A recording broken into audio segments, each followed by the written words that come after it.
toasty show here for you. Dennis and Adam joke about orgasms and sweet movie reviews. We talk about TV too, right? I think so. Yeah? Yeah! Movie toast. What is up, Toasties? Welcome to episode 239 of Movie Toast News and Reviews. I'm Movie Toaster Adam, joined as always by Movie Toaster Dennis. Dennis, how's it going today? I'm doing pretty swell, sir. I'm excited. Oh. It's one of my favorite holidays of the year today. I've been celebrating in my own slight ways. I work a little bit today, but you know. That is true. Today, get in the festivities as of as I live can. streaming, it's a little holiday that the world's kind of conformed to. But that's right. May the 4th be with you. Happy Star Wars Day. I'm more of a Revenge of the Sixth kind of guy myself. So I saw a funny meme on the Star Wars subreddit. One of the Star Wars subreddits I follow. That's they thought of 10 days worth of all just quotes that would go through 4, 5, 6, 7, 8, 9, 10. So you could just, it's a hell of a lot. You could keep it going for at least half the month if you really wanted to. But let's be honest, there's never a day you don't want to celebrate Star Wars. But at least today, that's true. A lot of people want to join together and enjoy a property that we've all come to know and love. Or most of us. What a missed opportunity to not release Mando and Grogu today. It's like, why? Why was it not today or last weekend? Like, what's the point? I mean, I truly believe it's because there's a certain amount of polish and stuff they really want to iron out. I hope so. The last thing I want is them to just crap out a Mandalorian and Grogu movie. True. And just sully the name that we've come to know and love. Especially after like that great last season. Well, you know, it was an all right its season. Moments. I'm very much looking forward to. It wasn't as good as the first two, but it was fine. Captain Sigourney Weaver. I mean, fuck yeah, I'm excited for that. Sure. I mean, at CinemaCon they showed the first 18 minutes, and everyone was pretty much blown away by it. So that's a good sign. Yes. It's funny. Sarah and I went to the drive-ins the other day, and like the trailer came on. She's like, "Wait, that's a movie now?" I'm like, "Yeah, it definitely Sarah, is a movie." Because she's like, "Oh, that little guy is so cute." I'm like, "Yeah, but you don't watch the show, so come on." Shame. Yeah. But hey, at least you can enjoy it. And at this point, most people know that Grogu's name is Grogu. That's a plus. We've come a long way there. But I think so too. And that's what's kind of nice about the title of the film is like, look, it's not Baby Yoda. We're cementing that shit. But it's like, that was the beauty, though, of not putting Grogu in the title, because before we just thought it was a bounty hunting Mandalorian episode to episode, but then it became a real earnest fucking lone wolf and cub situation. Yeah. Oh my God. Yes. Same fucking like one of the best fucking marketing blitz. Like you sell the whole thing and you don't show the cutest best part. Like that would have got people's asses to subscribe to Disney Plus. Like, but they're like, no, we'll have it subtly. I mean, let's be honest. I feel like if they thought they could squeeze out more budget from Disney and they had more seasons of the show, they might have been able to draw that out more before getting to the movie. But at the same time, it's like it is such a specific era in the Star Wars universe. We've seen this era so much. True. I think there's such a thirst for the previous years, let's call them the Jedi ancestors. We got to go to the Old Republic, the Knights of the Old Republic era. Sure. Acolyte. Oh man, one of the finest shows. I loved it. People hated it. It introduced some incredible characters. And I love the lore they established, and that's honestly the corner of the universe I'd like to see more. Yeah, because it was so different over there, as well as what the sequels should have been, which was the Thrawn trilogy. It should have been the Dark Empire. It should have been all these other things that maybe. Well, why take stuff that's canon and people love? Why not just fucking do whatever madness we want? What give the people what they want? That's why ruin Luke Skywalker nonsense for everybody? Why kill off Han Solo in our first return? Yeah, no. Drinking his blue milk. No. Oh boy. I think it's been acknowledged. We need to try to correct course, go back to what the fans already decided they loved. True. It's I all course correct. To celebrate today, I watched a movie that I feel like a lot of people tossed aside, and then I reminded myself I enjoyed very, very much. Even the first time I saw it, I watched Solo today. I watched it a couple of months ago. It still holds up. Still a good fucking movie. Would I have preferred to have seen the Lord and Miller cut opposed to the fucking little Ronnie Howard cut? Sure, but we still got something different. But then we never would have got his brother, and I love that little bit of. That's true. You always need a little bit of well, who cares? Clint. Clint. Yeah, Rance is their dad. Rance is the dad. Yes, Clint. A little bit of Clint Howard. Well, they don't care. I give them. I just love that whole L3 just coming in like. Again, the curmudgeon droids are the best fucking droids. Hey, droids be droid, and that's what I say. Fuck yeah, I love it, but I really want more from that. Like, will we ever? Do you think we're ever getting that Don Glover fucking Lando series or movie? I hope so, but I'm losing hope. Why shouldn't we? It's especially if he's backing it. I want it to be more tales of Lando. Rather than just like story getting this, because I loved how he's introduced in Solo, but I want to see him fill in the gaps. There's a big difference between him wooing ladies in some rainforest casino on some planet, and then all of a sudden he owns this whole Bespin Cloud City. Yes. It's there's not a even lot. like Turning his back on his closest friends. Oh, man. And friend. Well, I guess you could say Chewie's his friend. Yeah. He has more respect for Chewie than he does. That's true. That's true. Or more, I guess, more respect, but not any less love. But hey, he gets money first. Money first.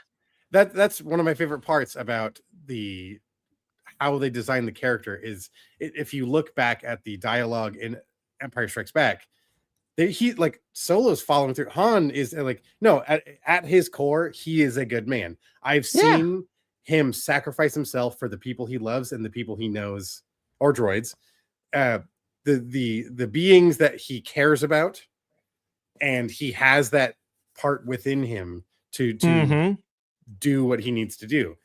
And I love that although they're both scoundrels, they have that mutual, underlying respect of at your heart, you are a good person. That's just like why Kira told Han, you're not a bad man. You're not this, because they didn't say scoundrel because we got to avoid that because that's going to be better later. But you're not the bad guy. You are a good guy. Don't kid yourself. You're the good guy. And it's still true. And I think that was very artfully portrayed in that movie. Still good, guys. Still good. I don't care what you have to say. Well, you know what we have to say, man. We have to say a couple of things about the entertainment industry and the landscape with a little segment we'd like to call news. Let's do it.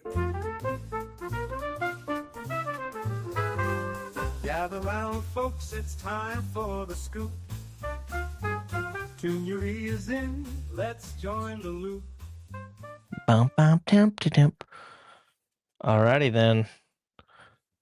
So, the Academy of Motion Picture Arts and Sciences has made a lifetime rule that only humans can win an acting or writing Oscar.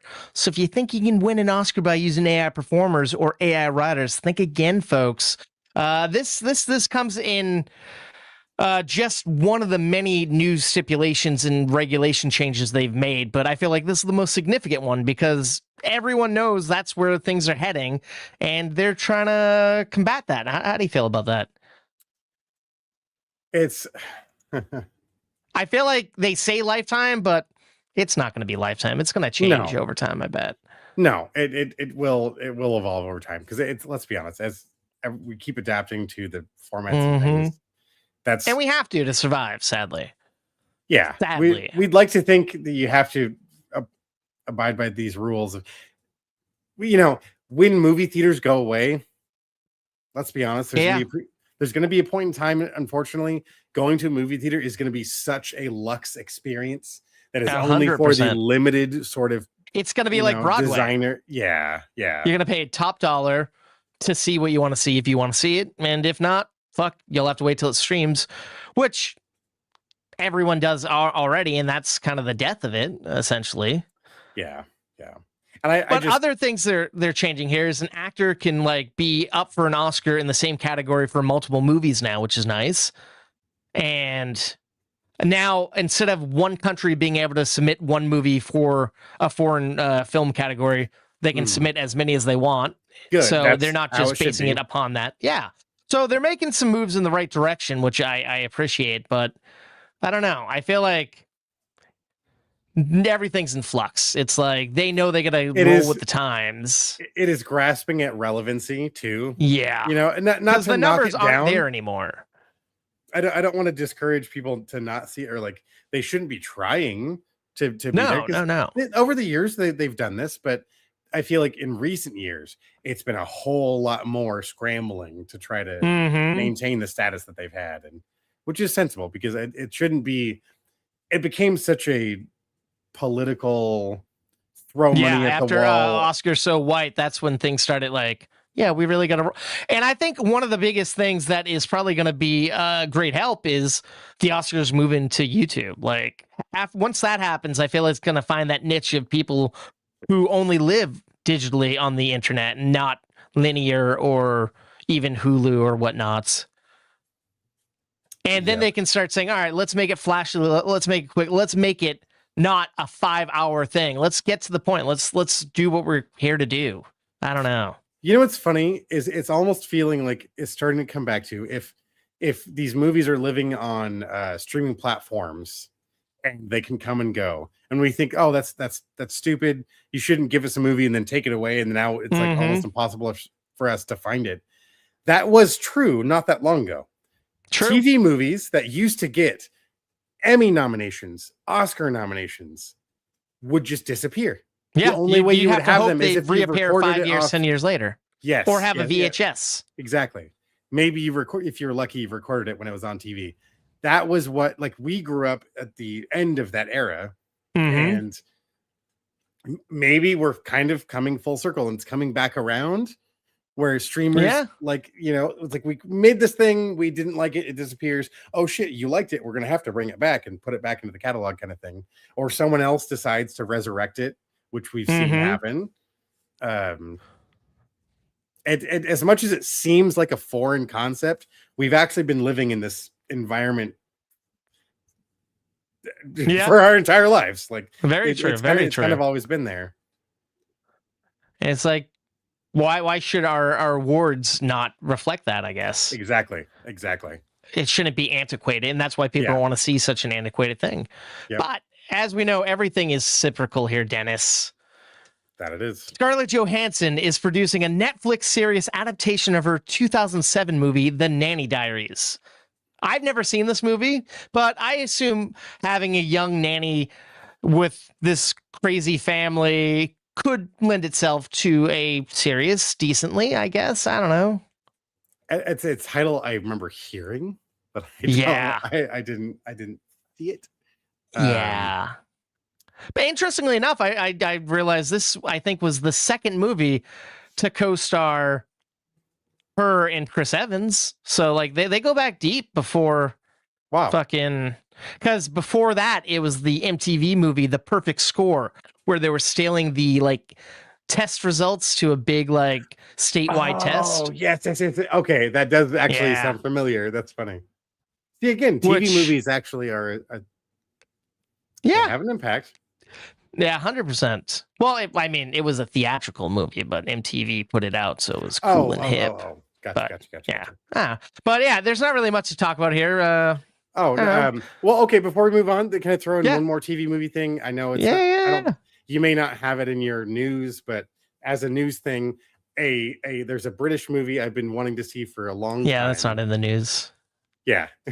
So what's up? What is the movie? What do you got? There's a BBC TV movie from, I want to say, the late 70s, early 80s called Threads, where it's about it is about a city in England that gets a nuclear bomb dropped on it, and you're immediately watching the effects of what happens to the populace. in the result of that bomb drop. And they're in June, I believe they're doing a 4K re-release of that film. Oh, there you go. So I've been looking forward to seeing this. It's one of those, like, you hear you look at lists of movies, people say that either they not regret seeing, but movies I'll only ever watch once because it scarred me so much. And Threads is high up on that list. I mean, it's a timely time to do it. I mean, with people in their love for Chernobyl a few years ago and brink of World War once again, it's not really it seems such a far-fabled fetch. Exactly. It seems very fitting. The tone of it is something, the subject matter I'm very interested in, and the way people address it, the reverence people give it. I'm like, I kind of want to give it its due respect when it comes out. And whether or not I see the 4K version or the original TV broadcast version, which I believe is available on a streaming service, but I don't know like off the top of my head right BritBox now. or BBC On Demand or some shit. I'm very intrigued because it does sound fascinating, and I do want to check that one out. So hopefully, Toasties, I can bring a review to an episode down the road. Retro action. Yeah, nice. Hey, time will tell. Hopefully, it hits some place you'll be able to check it out readily available. I hope so. Yeah. But speaking of streamers, Dennis, Steven Spielberg is executive producing a modern-day Casper, the Friendly Ghost series for Disney+. The series will be run by Goosebumps creators Rob Letterman and Hilary Winston. No plot details are currently available. However, of course, it's believed to be a dark reimagining in the vein of Wednesday, which, can we call Wednesday dark? I don't know, I guess. I've never fully watched a full season of that show. Dark, yeah, it's the same here. It's like I kind of like the tone of it, but it was never enough to like. It never sunk its teeth in. But if it's coming from the Goosebumps people, I kind of liked that. Well, the Goosebumps reboot, which was a good anthology series. I feel like. Yeah. I liked, and it was dark and mature. Yes. Sorry, I'm cutting you off. Oh no, I was just saying I like that. The first season was good. The David Schwimmer one started off fine, and I remember just falling out of it, and it kind of like towards the end it started to fall flat. But I liked how they were gearing it up. That sounds like fun. Yeah. If it's like live action and they're doing they're following the format kind of like the movie we grew up with, that would be kind of fun to see again. Yeah, and it's Steven Spielberg, and apparently this had a big bidding war against all the streamers. So I'm like, Disney Plus is a good home, I think, for something like this. Yeah. So hopefully we'll get that within the next American cartoon character that often gets brushed aside. So that's fun. And I wonder if we're gonna like Riverdale it, and maybe we'll get a little bit of fucking the witch, fucking Wendy the Witch. Is that the one? Or maybe fucking for some reason the little devil guy, the mystery squad, mystery gang shows up, and you get all the Scooby Doo and friends. There we go. I don't know. Yeah, I could easily see like start folding in whatever you want, if you wanted to. But true. I think why rush it? Cementing the core of like. We are far enough generations away from the original Casper that you can reestablish who Casper is. I remember a few short years ago, one of my aunts talking about the first time when she was a little girl seeing a Casper cartoon, and just how like what our iteration is so different than what he was introduced as. 100%. So it'd be fun to see what this iteration would then be. Right. It could be anything, really. Will we have uncles? Will it just be the kid? Will it be like a father-daughter? I kind of want to go back to. I kind of want it to be like the solo Casper. We don't need the Brad Garrett treating him like shit, eating everything. Stinky Stretcho and Fat or whatever the fuck it was. Fatso, I think. Fatso. Oh god, it was so like it was so on the nose and unnecessary that. But will we get Aykroyd coming back as a Ghostbuster? Nah, probably not. Okay. Well, talking about reliving the past here, Dennis, and mining for previous stuff, Lena Dunham recently announced that she has an idea for a continuation of her hit HBO series Girls, and she'd love to turn it into a movie. And I say, of course she would. What has Lena Dunham done that anybody's really cared about since Girls? She was like wrote a couple books, the independent it girl back in the day, and now she's just kind of buried herself into a hole with some issues here and there and controversy, and How do you feel? Do you ever get into girls? I couldn't. No, that was well before I subscribed to any of the networks that would have offered anything else. And it's funny to say, because that was Showtime, wasn't it? HBO. Girls. It was HBO. Oh my God. Yeah. Now that I have HBO Max, you know what's sad? HBO Max doesn't even push that content to me at all. I bet. Yeah.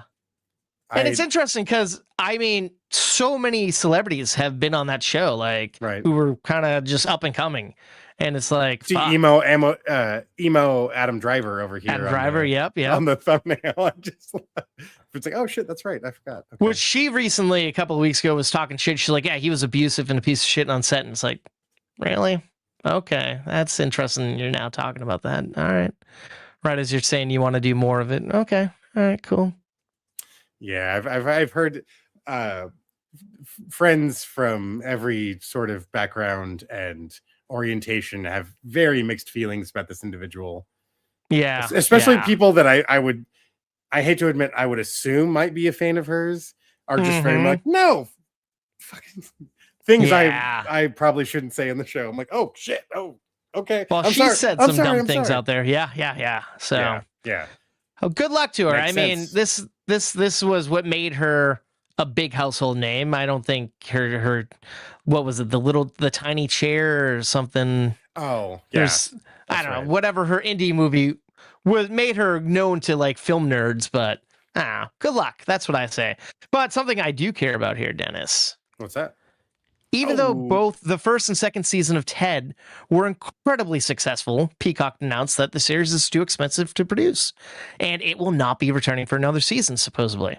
However, Seth MacFarlane says he would love to return for a third season or a follow-up film with the cast, but he admits the fate of the Bennett family and their talking teddy bear is in the hands of Peacock. Now, I think it's a no-brainer. Like, this second season just came out like a month ago and it's still crushing the numbers. Why not do a movie version of it on top of the cartoon they're doing? Like, keep it alive. Give fans what they want. Can I say? Because I want another season of Twisted Metal really bad. So I think has been renewed. Save some money, Peacock. Well, I want it to flesh out as grand as their. I feel bad because it sounds like a show I would really like. At the very least, give it the movie. Yeah, and if it has legs, 8 episodes, give it something else. Oh yeah, yeah. That was my problem with my personal issue with the new revitalized season of Malcolm in the Middle was it was too short. As soon as we got into the groove of things. Yeah, it stopped because it took too long to get to that familiar feeling. Like, yes. 4 or 5, like 3 of the 4 episodes could have been condensed into 1 episode, and then we could have got what we needed for the rest of the 3 episodes. But I get it; it's easy a Monday morning quarterback or whatever they say. But yeah, I'm with you on that. Give me like 3 or 4 1-hour episodes, and I would have probably been a lot happier. But. Yeah. Some shows are doing that, and it's fantastic. You don't got to just stick to the 30 minutes or 24 minutes or whatnot. Well, I mentioned for the next Daredevil and Boys, so true. It's working over there. So hopefully Peacock gets their shit together. At least we know we're getting a continuation of the Ted movies with the animated series coming soon. So that's feeds a little bit of that need. But we've come to know these characters completely different from the Mark Wahlberg iteration, but it's still fun to see the talking teddy bear, I guess. Sure. But talking about doing the right thing here, Greta Gerwig's upcoming Narnia film was supposed to get a limited theatrical run this Thanksgiving. However, the streamer has taken the film off its 2026 release calendar. In a surprising move, the streamer will now give the film a full theatrical release starting February 12th. I feel like that makes sense. You're putting all this money into it. Why not do what you said you were going to do with Warner Brothers? Actually get in the game. It's that film series that just never flourished the way it should have, especially when it started so strong. The Lion, the Witch, and the Wardrobe was really good. You had these so many other stories that we never really got to then see. What is it? 6 books? I want to say the original Well, Narnia. probably. Yeah, I wouldn't be shocked. And what do we get? 3 movies? Yeah, we got that, the Don Trader, and one other one, I think. Was it Prince Caspian? Oh, there's 7 apparently. Yeah, Prince 7. Caspian. So they were going in order because it's The Lion, Witch, and Wardrobe, Prince Caspian, The Voyage of the Don Trader, Silver Chair, Horse and His Boy, The Magician's Nephew, which I believe is the one she's adapting, and The Last Battle. So yeah. It's like if you have someone who made like $1 billion at the box office making your big franchise that you're hoping for, don't just put it out for a week. Put it out for 3-4 weeks. Get money and then drop it. Yeah. Not everyone can just go to the movies right away. Especially a movie with this content. If a whole family can't stop down that week, it happens to be in theaters. Yeah, and it's Thanksgiving weekend, so people are traveling, people are going out of town, people are coming together. It's not like, all right, let's have dinner and go to the movies. It's like, no, that's not how most people work, unfortunately. Yeah, you can't expect to force people's hands. At least have it out there for like a month, and that's what they're doing. It's going to be out on Netflix, I want to say like a month later, and it's like, all right, you gave people enough breathing time to do it, opposed to this 1 week run. Which I almost feel like at that point it's like, well, then just do both. You get the people who want to see it in theaters to go see it. I mean, that's worked. It's worked, man. It has. Case in point, we've talked about it multiple times on the show. Yes. Fucking yeah. Yep. If people want to see it on the big screen, they will support it. And I feel like a movie like that, it's going to look good on your TV. Scale would look so good on a big screen. Like an IMAX, because it was going to be an IMAX release, and the visuals, the audio, that deserves a theatrical run. So good on them, I think. Hopefully this is a sign that Netflix truly does want to start playing ball with the theaters and whatnot. Here's hoping. So speaking of reboots and whatnot here, it recently came to light that the original cast of the Blair Witch Project was not properly compensated after the film became a smash hit.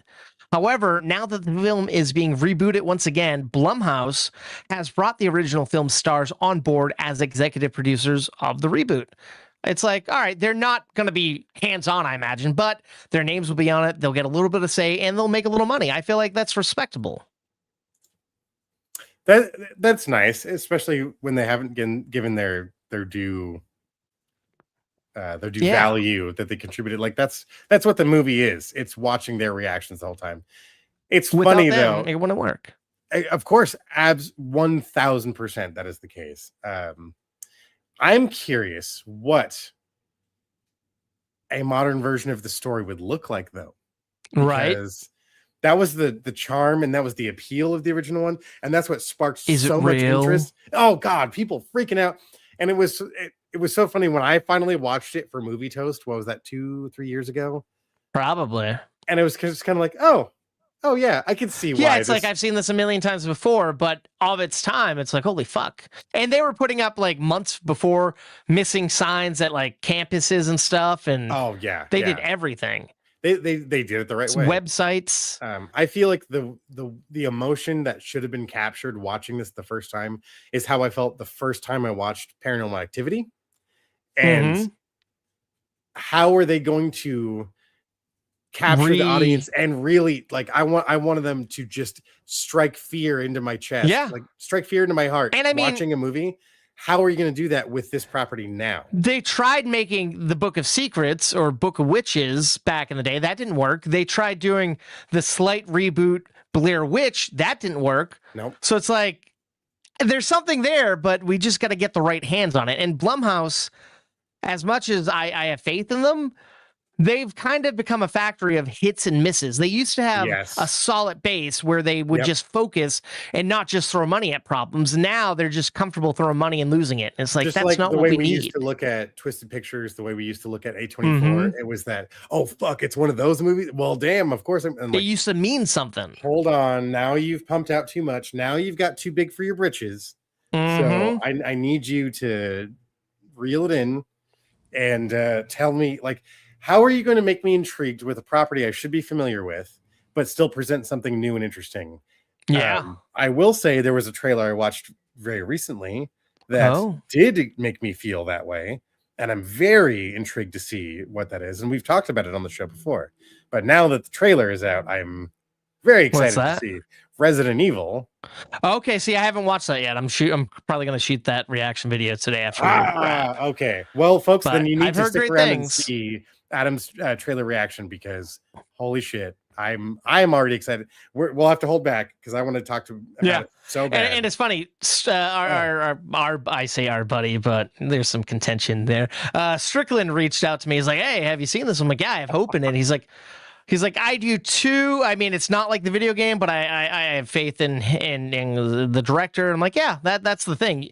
It's someone who understands the property. They might not do the exact story you know and love, but they're going to put you." And Krager's even said the main character is like an avatar of him being in that situation, which is kind of fun. I'm sorry. Yes. Okay. No. You're saying exactly. That's what I'm drawing out of the trailer. Is it looks like we're seeing a person in the world established by the storyline of the games, much like the trend of where the games are going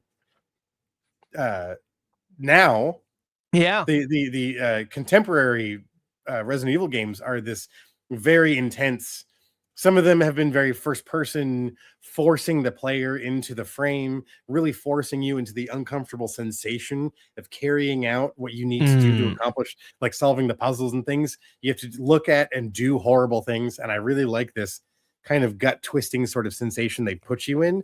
And that is honestly where I think that you need to be in a Resident Evil world.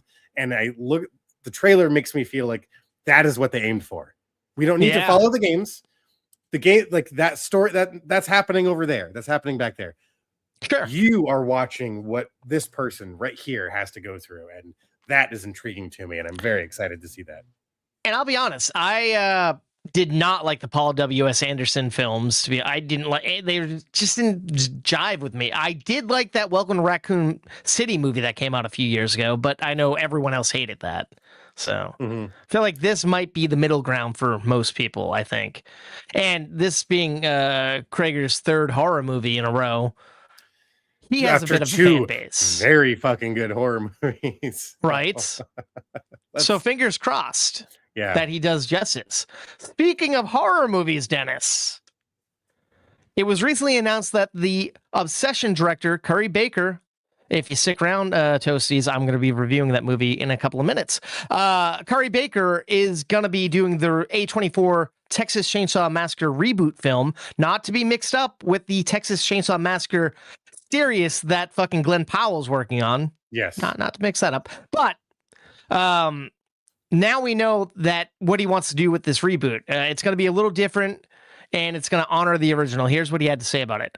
I want to lean into the uncomfortability of the family. I want to lean into the rawness of what's going on there. There's some really messed up stuff happening on that farm. I genuinely feel like there's so much potential for the concept that has not been realized yet. And I'm like, I like that. That sounds a little House of a Thousand Corpses to me, which of course was like a homage to the Texas Chainsaw Massacre.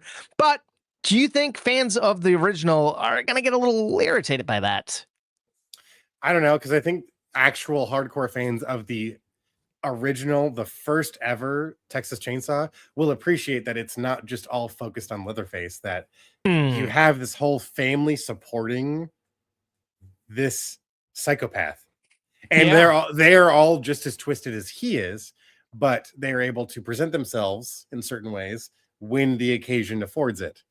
And I kind of like this idea of, if it's more of a slow burn and build, like I'd almost be okay with if we did because I'm curious how the series is going to go. Are we going to go 3 or 4 episodes without ever seeing Leatherface before finally? Right, because if anything, I feel like a series would lend itself better to seeing the family than just a movie. But will they go hand in? It's A24 doing both, so maybe they might like jive with each other. Maybe I don't know. Could they actually blend together where one takes place before or after the other, and it's kind of like this is just the lineage of the family, or are these like I forget the name of the ranch or the family that's supposed to come up. I couldn't tell you. Are these the stories of kind of thing? Not necessarily anthology, but like this is what the campfire tales would sound like if you were to tell them about these events. Because chances are people in the town probably know something's up there, but they're not doing anything about it. And then especially after the fact, maybe people will start talking about it after, oh yeah, that happened, but I heard this happened before. I don't know. But it's interesting because they've tried rebooting this franchise so many times, and I don't know, I feel like the Jessica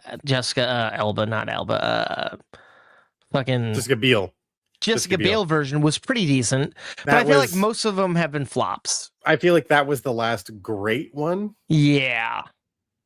There have been Texas couple, 3D, the Netflix one or two okay ones. I remember trying to watch that. What's her name? That's in it. That plays her sister or cousin or whatever. The White Lotus. Oh my god, that's a wide swath at this point. That's about like 80 different actors. Yeah. Jennifer Coolidge now. Yeah, the Jennifer Coolidge Texas Chainsaw movie. Oh my god, that I would watch. She did Sunny. She dated Charlie that one episode. Why am I'm failing so badly over. Anyways, I don't want to spin tires. There was no. Now I gotta look. It doesn't. No, I'm trying. We're not gonna do. Yeah. But either way. Yeah. Either way. I like how you're like, I'm not gonna look, but you're like over on your phone. You're like, I gotta. Yeah. Alexander Daddario. Oh, Daddario. Yes. Yes. Where it was very much like they're trying to play into very like obvious horror tropes, but at the same time they were trying to give it some more leg and like make it this something that multi-generational sort of thing. And I'm like, yeah, but it's not. So yeah, 3D. Yeah, Texas Chainsaw 3D. Okay, so that was 3D. Okay, because that came Still out a couple of years later. Still a bad movie, but I'm like, I see what you're trying to do, and if you would have executed it without the gimmick and without the obvious, tantalizing on-screen thing, I think it might have accomplished it a little better. Which is why I think that Jessica Biel version worked better, because yes, we touch on all of those things, but it's presented in such a morbid way that it still makes you like, even watching it now, I still feel that's what it should be. That's what the fucking movie should give you. So hell yeah, we'll see. I hope we get double the dose of that. Hey, something's bound to come. We're getting it. We're getting Texas Chainsaw Massacre, whether we like it or not. And I'm willing to bet we'll like one of the iterations. Which one? I don't know. But no, I'm not going to get into it because I'm talking about this director's next movie in a couple of minutes, and I don't want to show my hand too soon. Anywho, to no one's surprise, after killing it at the box office, Lionsgate is strongly considering making a sequel of Michael. I mean, I feel like the writing was on the wall before the movie even came out. Yes. So people have been clamoring and just loving this and making it an experience. This is 2026's Minecraft, people dancing in the theaters. It's like, of course they're going to do it. It's funny. Actually, one of the art department folks I just worked with, he worked on this movie like 4 or 5 years ago. The first time they started shooting it. Because I remember, didn't they take the Burbank Toys R Us and rebuild it? I'm like, that was like 6 years ago. And the movie's now coming out. That was he was on the crew back then.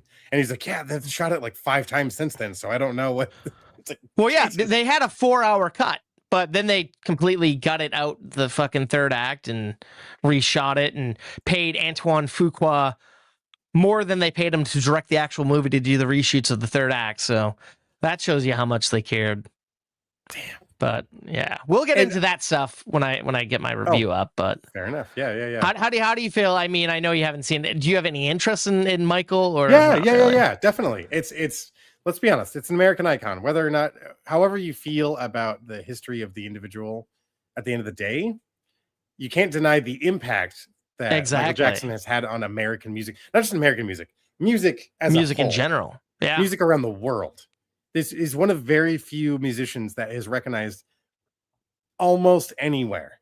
Whether or not you recognize what he looks like or just his music, the music itself. And there's no denying this is a man the who impact. did it his entire life, from almost cradle to grave. Yeah. Making new music up until his death. Yeah. So it's undeniable. It's an intriguing story nonetheless. I would like to see the movie. I've heard about, there's so many incredible performances throughout. I'd still check it out. It's been acknowledged already, even within the family.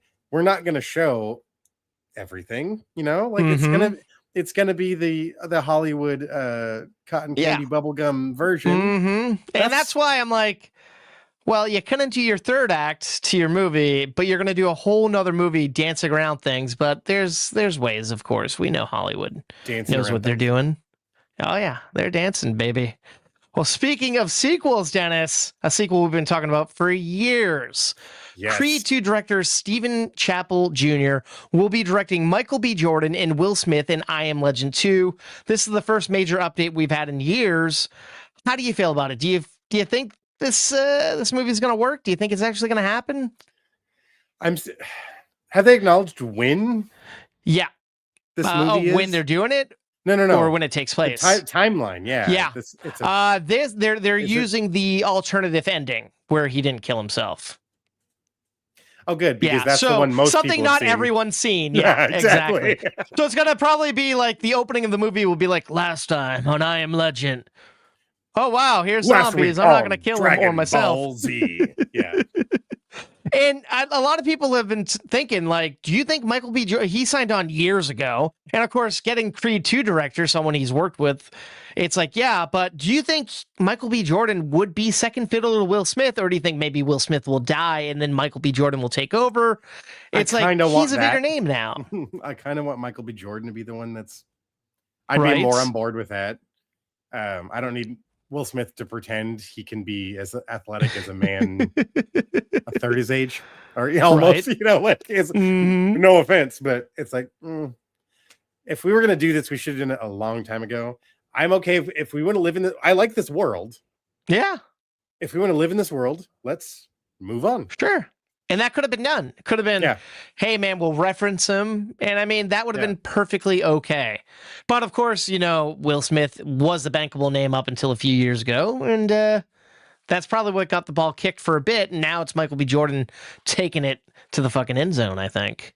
So I think you're right. I agree with that.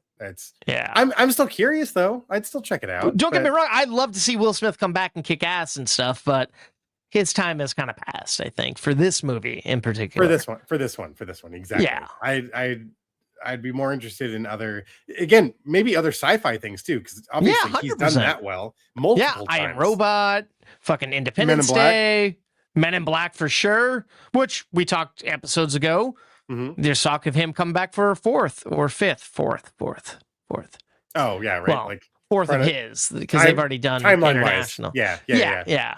So yeah, hopefully we'll get that someday. Well, he also did After Earth, Shyamalan's movie, and that didn't work out so well. Yeah, there's been whatever. Yeah. So all right, staying in the realm of Michael B. Jordan. Michael B. Jordan and Austin Butler have officially signed on to star in Joseph Kosinski's upcoming Miami Vice reboot. It's now confirmed that it will be set in the mid-'80s and will explore the glamour and corruption of Miami. Not only that, but it will be titled Miami Vice 85. So we kind of knew all of this stuff a couple of weeks ago. It was unconfirmed, but we were talking when we knew that they were really in deep talks and consideration for this. We were saying, will this be modern? Will it be fucking period piece? How do you feel about it being period piece? I prefer that. I think that's going to, I think that'll play a lot better. Austin Butler now has to play Don Johnson. He can't play Elvis anymore.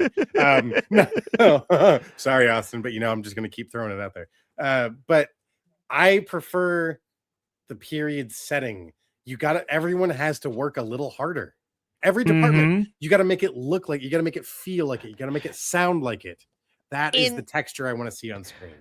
And the fact that they're going for like the glamour, but it's going to be gritty and dark too, because you can't do the 80s like that and not show the downside. Yes. Which looks so visually pleasing. And the neons and the pastels and the cars and the cocaine and the and just the ridiculous wardrobe and the palm trees. I want to see Grand Theft Auto Vice City essentially, right? Which that's kind of, honestly, that's the movie I really want. But one day we'll get that within the next 10 years, 100%. I really hope so. But I honestly think this would be a fun ride where I can appreciate what the previous Miami Vice film was trying to do, and it worked for that time. This is the Miami Vice movie that will pull in both audiences, the original fans and the generations that came after that were aware of it, maybe didn't watch the whole thing, but I remember watching a few episodes, and it's wild to see how many movie stars we're accustomed to seeing now. Oh yeah, I saw like a supercut recently of like this person, that person. It was like 3 minutes of holy fuck, that person. Okay, wow. Yeah. Okay, cool. I mean, that was TV back then. Like you get people who are working their way up the ranks, and we don't really get that too often nowadays. Now it's like who's already established that we can fill in the blank with, which is still fun. Or it's that we've totally done away with I'm not just a TV actor. I'm not just a movie actor. It's I'm an actor. Yep. Which is nice. Both are respectable, and I will do either thing. I'm intrigued. So I'm intrigued. Yeah, I'm with you. I think this will be more enjoyable than the Jamie Foxx one, which I enjoyed at the time, but that was I don't know. It was of the time. It was an attempt. Yeah, exactly. Yeah. So I think you're really going to like this next story, and I'm intrigued to talk to you about it, Dennis. Michael B. Jordan and Christopher McQuarrie have started a major bidding war for a film adaptation of the beloved video game Battlefield. It'll be produced by Jordan, and McQuarrie will be writing and directing it. Right now, it's unclear whether Jordan will star in it or not. Where are you at on this? Fuck yeah. I hate that, like, the chime, like, the music kind of cue is too close to Terminator, because it's dun dun dun dun dun dun dun dun dun, and it doesn't have the last. Like you're waiting for that part to drop. But when it's Battlefield, I expect this. When it's Terminator, I expect that. But Jesus Christ, I love this game series.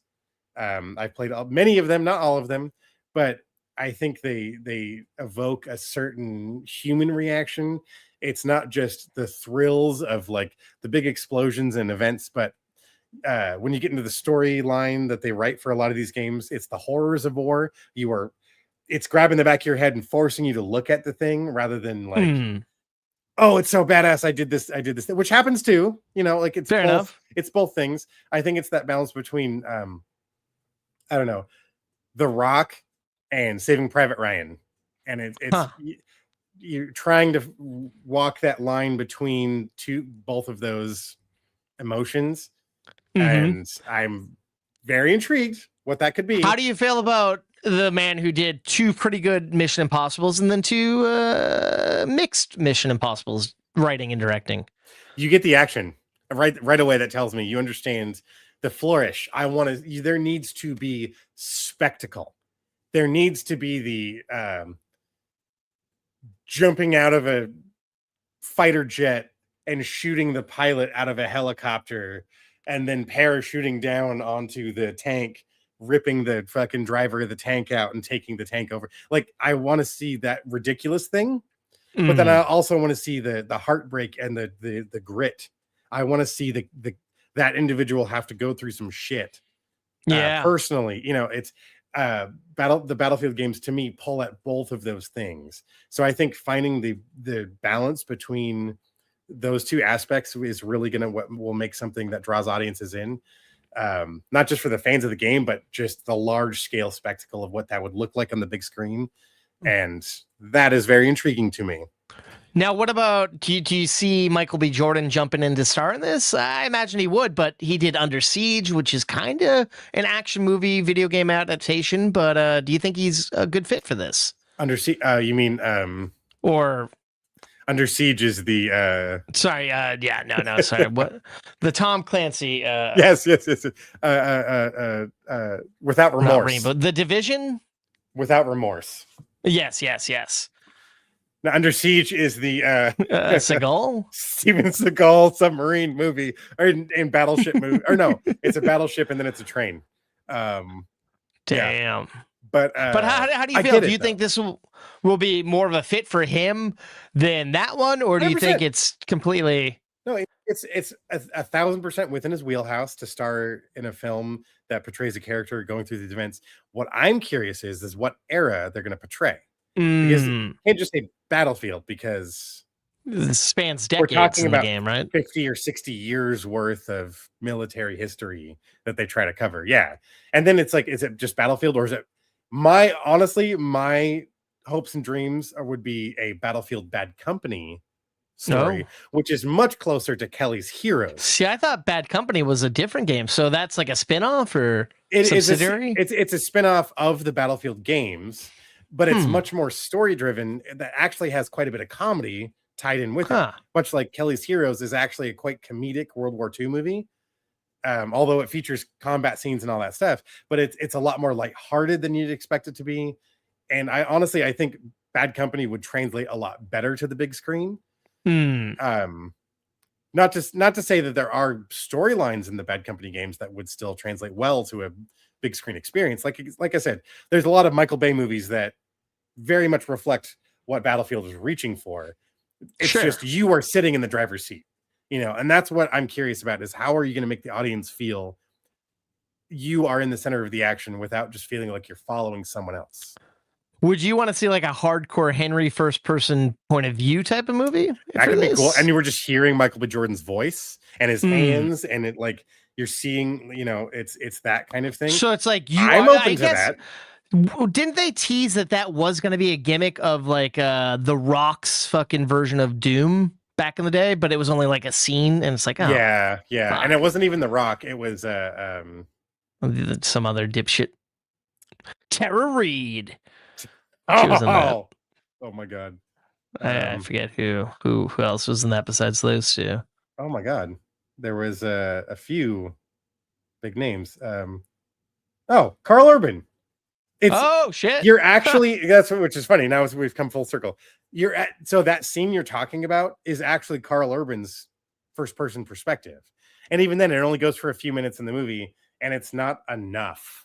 I remember that feeling going to see it. Or I saw it on Hollywood Video.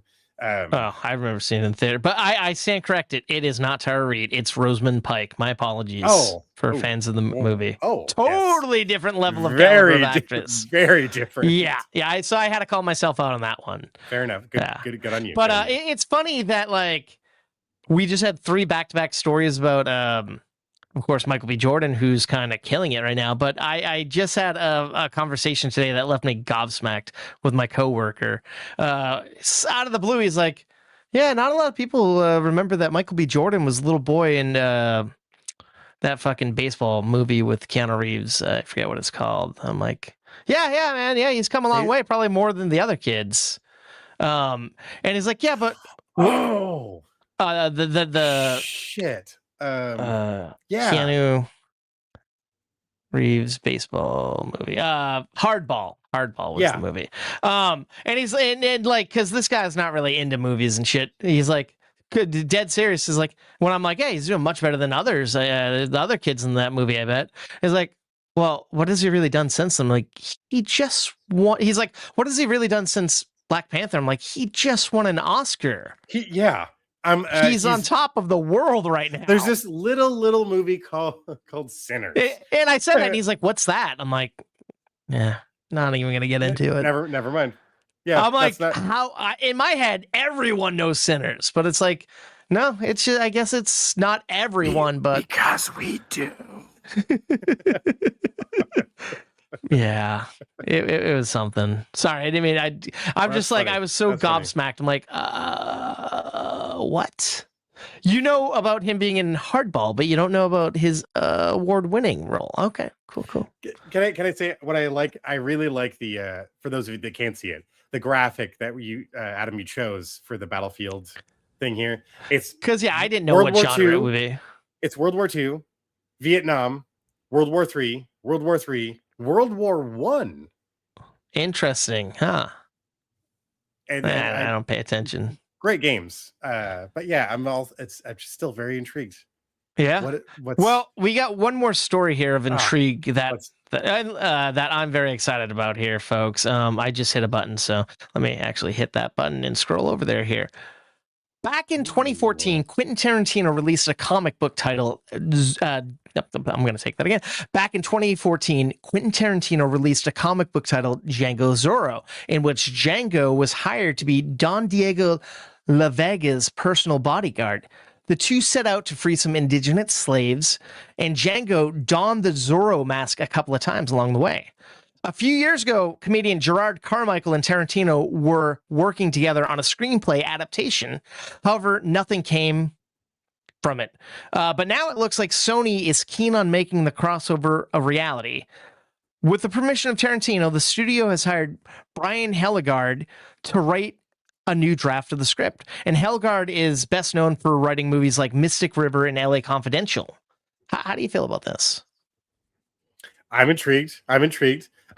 What's funny is immediately my mind goes to the casting of like who Zorro, so Don Diego, the swordsman in Daredevil. Shit, Tony Hinch. Tony. Yeah, Tony. Oh, Jesus Christ, I'm trying to look it up right now, and my phone's not cooperating. Tony Dalton. Yes, Jesus Christ. Oh, he would be fantastic. He's got the fucking swagger to play an and he's awesome got the age. Zorro. Yes. Oh man, and it would match his age would go in line with who we need Django to be. Mm-hmm. It's right there. It's right fucking there, it's funny. Like I've been for years. I'm like, what's that? Because I remember I'm like, Carmichael writing this? I'm intrigued. Working with Tarantino, I'm so intrigued. What happened? And I have a Nook version of. I bought the digital version of the book on Barnes and Noble, so I got a Nook version of it. And I'm like, I've been waiting for years. I'm like, this. Why are we not getting it? This is such a slam dunk. Why is this not happening? And I'm happy that they're like, it's happening now. And I'm like, fuck yeah, man. Nice. That's cool. And that's a fun blend there. Yeah, like. Hopefully, I mean, it's not confirmed, but if you're doing Django, Jamie has to come back. And technically speaking, he's unofficially played Django twice, because in A Million Ways to Die in the West, he was in a post-credit scene as a gunsman who looked a lot like Django. Oh. That's but funny. to see Jamie Foxx as Zorro, oh man, that'd be so badass, I think. That'd be cool. And of course, there's no word of who's directing. Could this be Quentin's final movie? I think it'd be a good way to go out, but I don't think it would be. No, I don't think he would choose. I don't think he'd choose a sequel.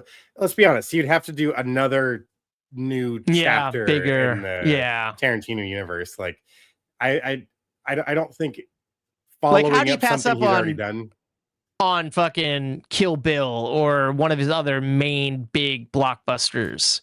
He's not going to give us something we all expect. Yeah, exactly. It should be a romantic comedy, or I could see him doing a musical.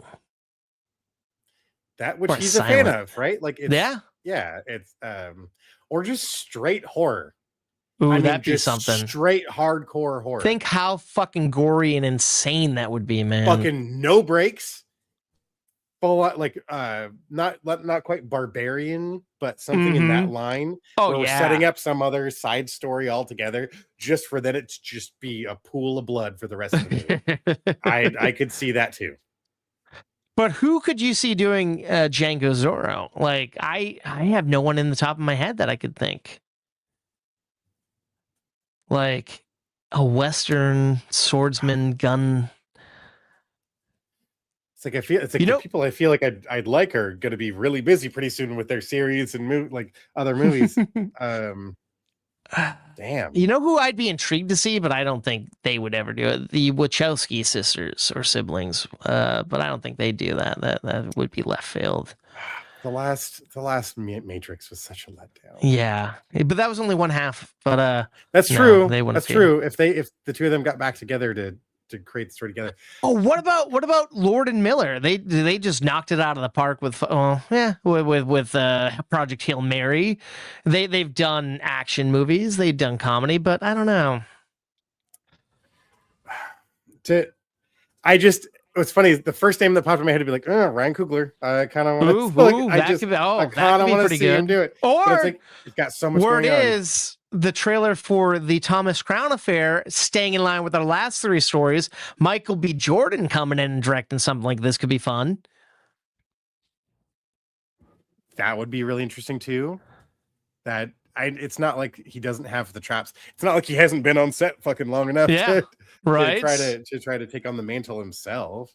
I would not doubt that man, his capability of accomplishing that. Especially just his name alone will pull in enough people around him to make it happen. No, no offense to his creative, but like just to provide that direction for his direction, if that makes sense. You know who I could see stepping in, but I'm like, I don't know, would he's too cheesy. Rodriguez. It's like he could do it, but I don't know. I'd watch the fuck out of that, yeah, but it wouldn't be the mass audience version.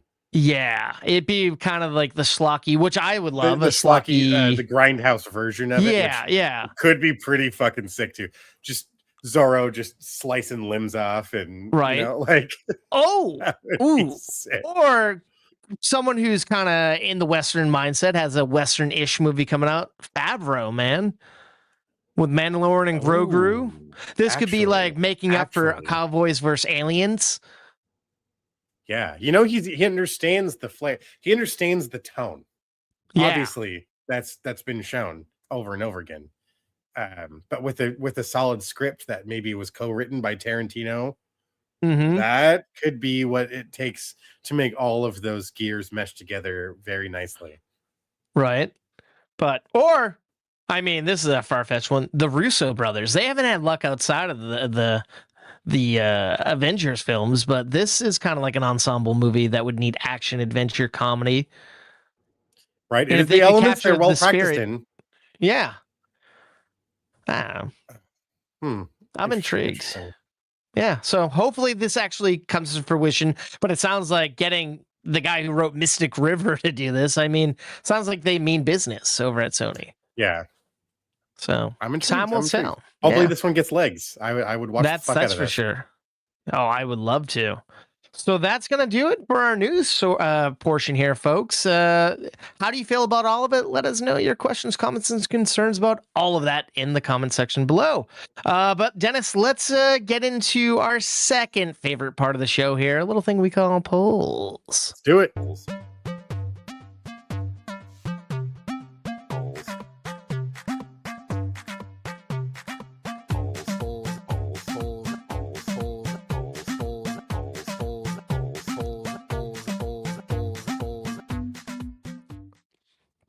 So this is what I was going to get into earlier when I'm like, we'll get to it when we get to the subject. After the little fuck up with X a couple of weeks ago when they banned our account for some bullshit reason, I was like, how are we going to do polls? That's the only place people respond.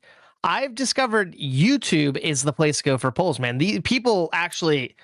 They like nice. The best results we've gotten in years for polls. So I want to let you know, if you want to take part in this segment, it will still be on all our socials in X, but YouTube is the hotbed for responding to our polls section here. Yeah. All right. What you got for us, man? What's our first poll up today? First,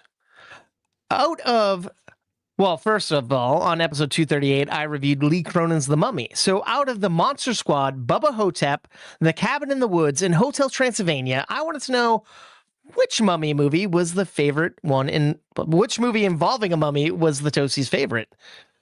Where are you at on any of these? It's an interesting collection you've got. I could have gone to the easy route. I could have done like... the Brendan Fraser mummy. I could have done fucking serious mummy movies. I'm like, I give some laughable mummies. Mummy love. Who's the famous comedy duo from? Yeah. Back in the day, Laurel and Hardy. No, Laurel and Hardy meet the Mummy. The Mummy. Yeah. That was gonna be in there, but I didn't put it in there, and I bet that would have ranked some votes. Cabin in the Woods would probably be mine. That's a good one.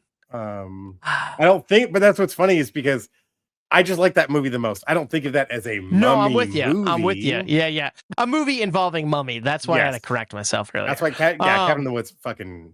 Yeah, awesome. That one still fucking stunning, fantastic. The fact that movie was shelved for years before it released, and thank God Hemsworth blew up because of Thor, Fuck that's yeah. what gave it its reason to come out. It's like, thank God It's it so actually funny. happened.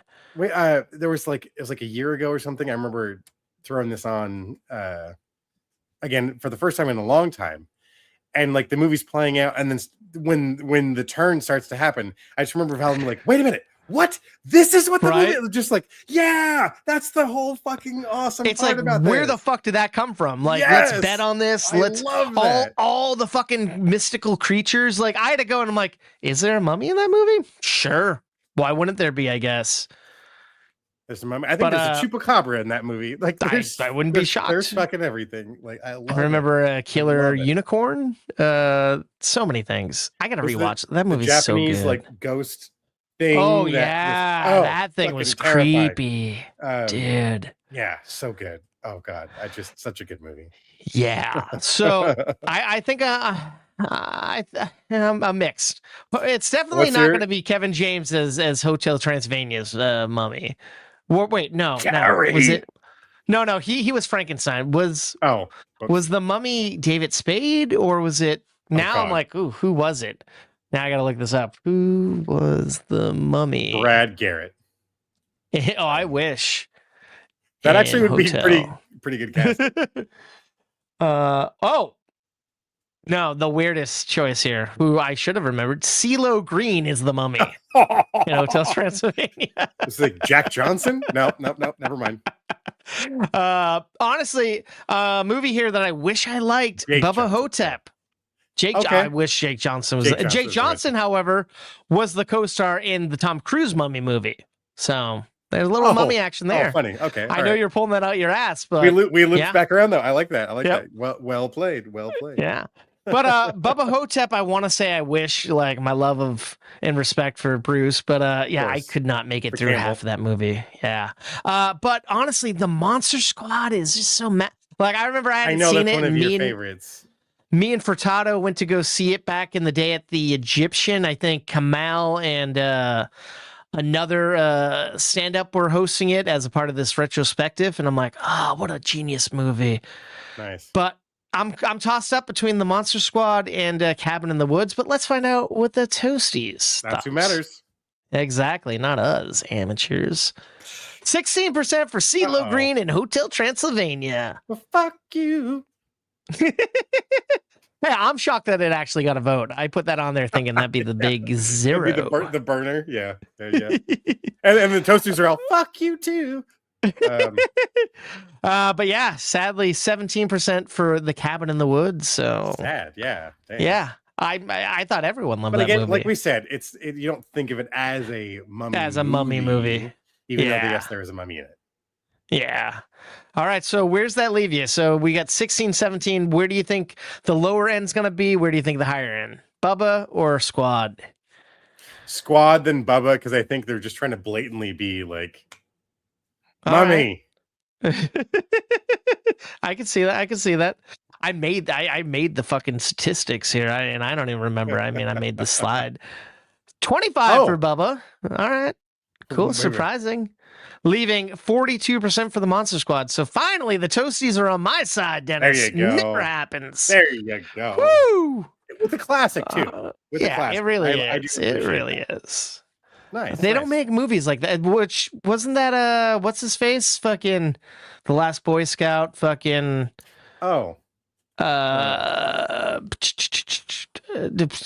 Predators. He just had that Mark Wahlberg movie. The Good Guys. Why am I blanking on his name right now? Fucking big hot screenwriter who's now just fucking Shane Black. I think Shane Black wrote it. That's what I was getting at. Okay. I was really pulling for straws. Fred Decker. I'm not familiar. Yes. Yeah. He was like an 80s, 90s guy. Yeah, Shane Black. Yep, you're right. Yeah. Shane Black and Fred Decker co-wrote it. Yeah. Yeah. So it's like, do more of that, Shane Black. Get out of these weird, funky movies you're doing now. Do some more Monster Squads. Or in the vein of Monster Squads.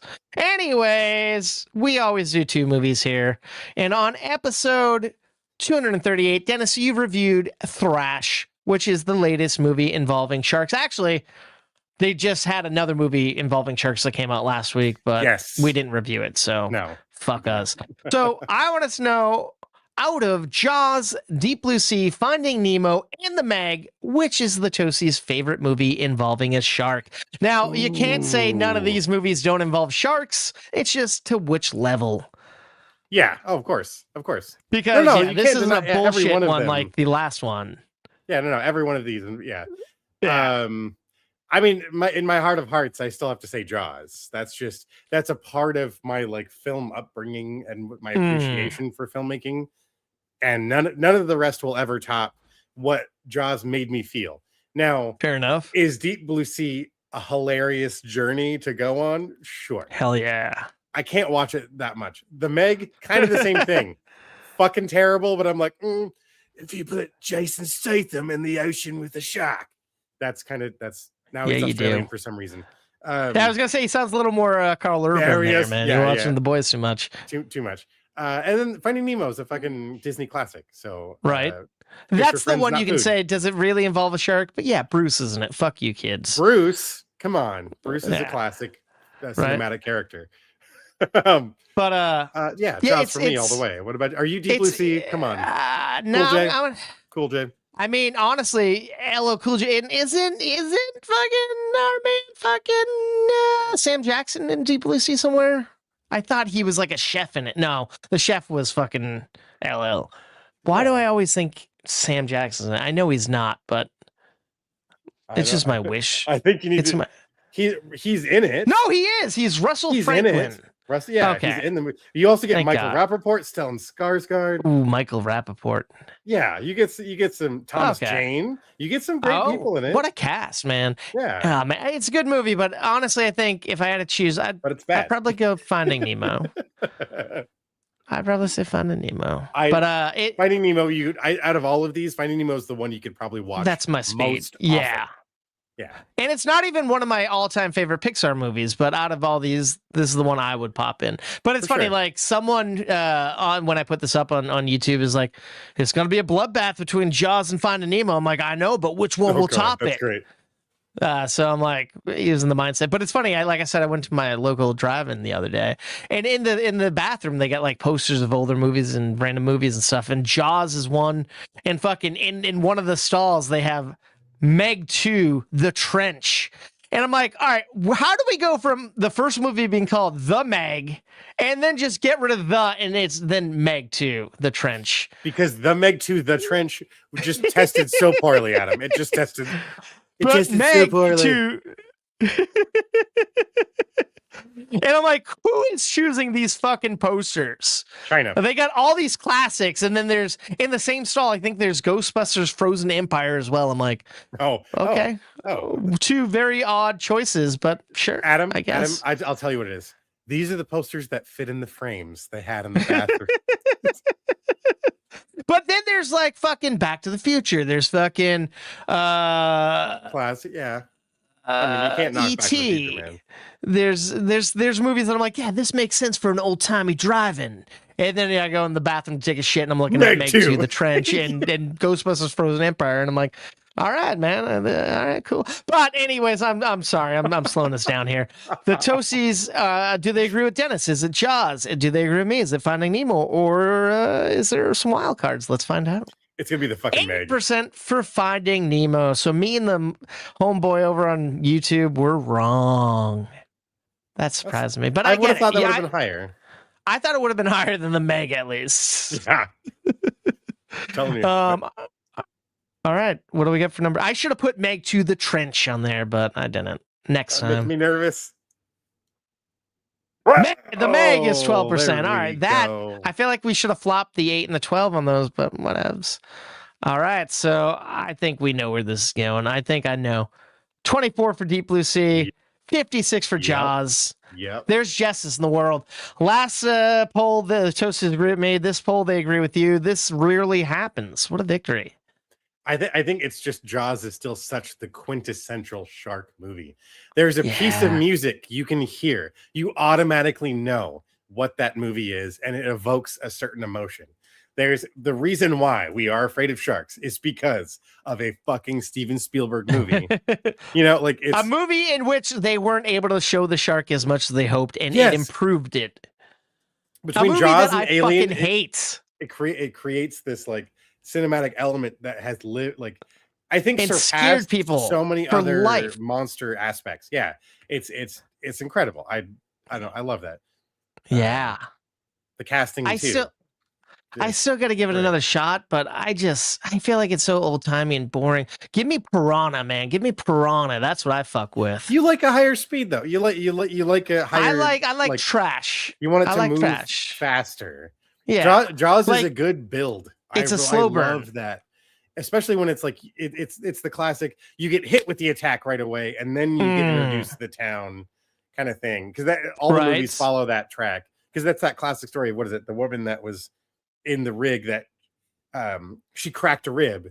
That's why her screams are so horrifying at the beginning of the movie, because she's actually screaming in pain because she has a broken rib. So if you go back and rewatch that scene, it's really fucking gnarly. That's insane. That and that's what's in the cut, supposedly. Like that's fuck. I don't know. Yeah, I gotta rewatch it, dude. I feel like now that I'm mature, maybe with your palate currently, I think you can readdress. Think of it as like a fucking A24 movie. You know, it's if you put it in that lens, that's kind of what they're aiming for. Is what used to be more commonplace. You I will say though, to have your always monster seen that in the whole movie. You needed to have it in the one apex moment. Mm-hmm.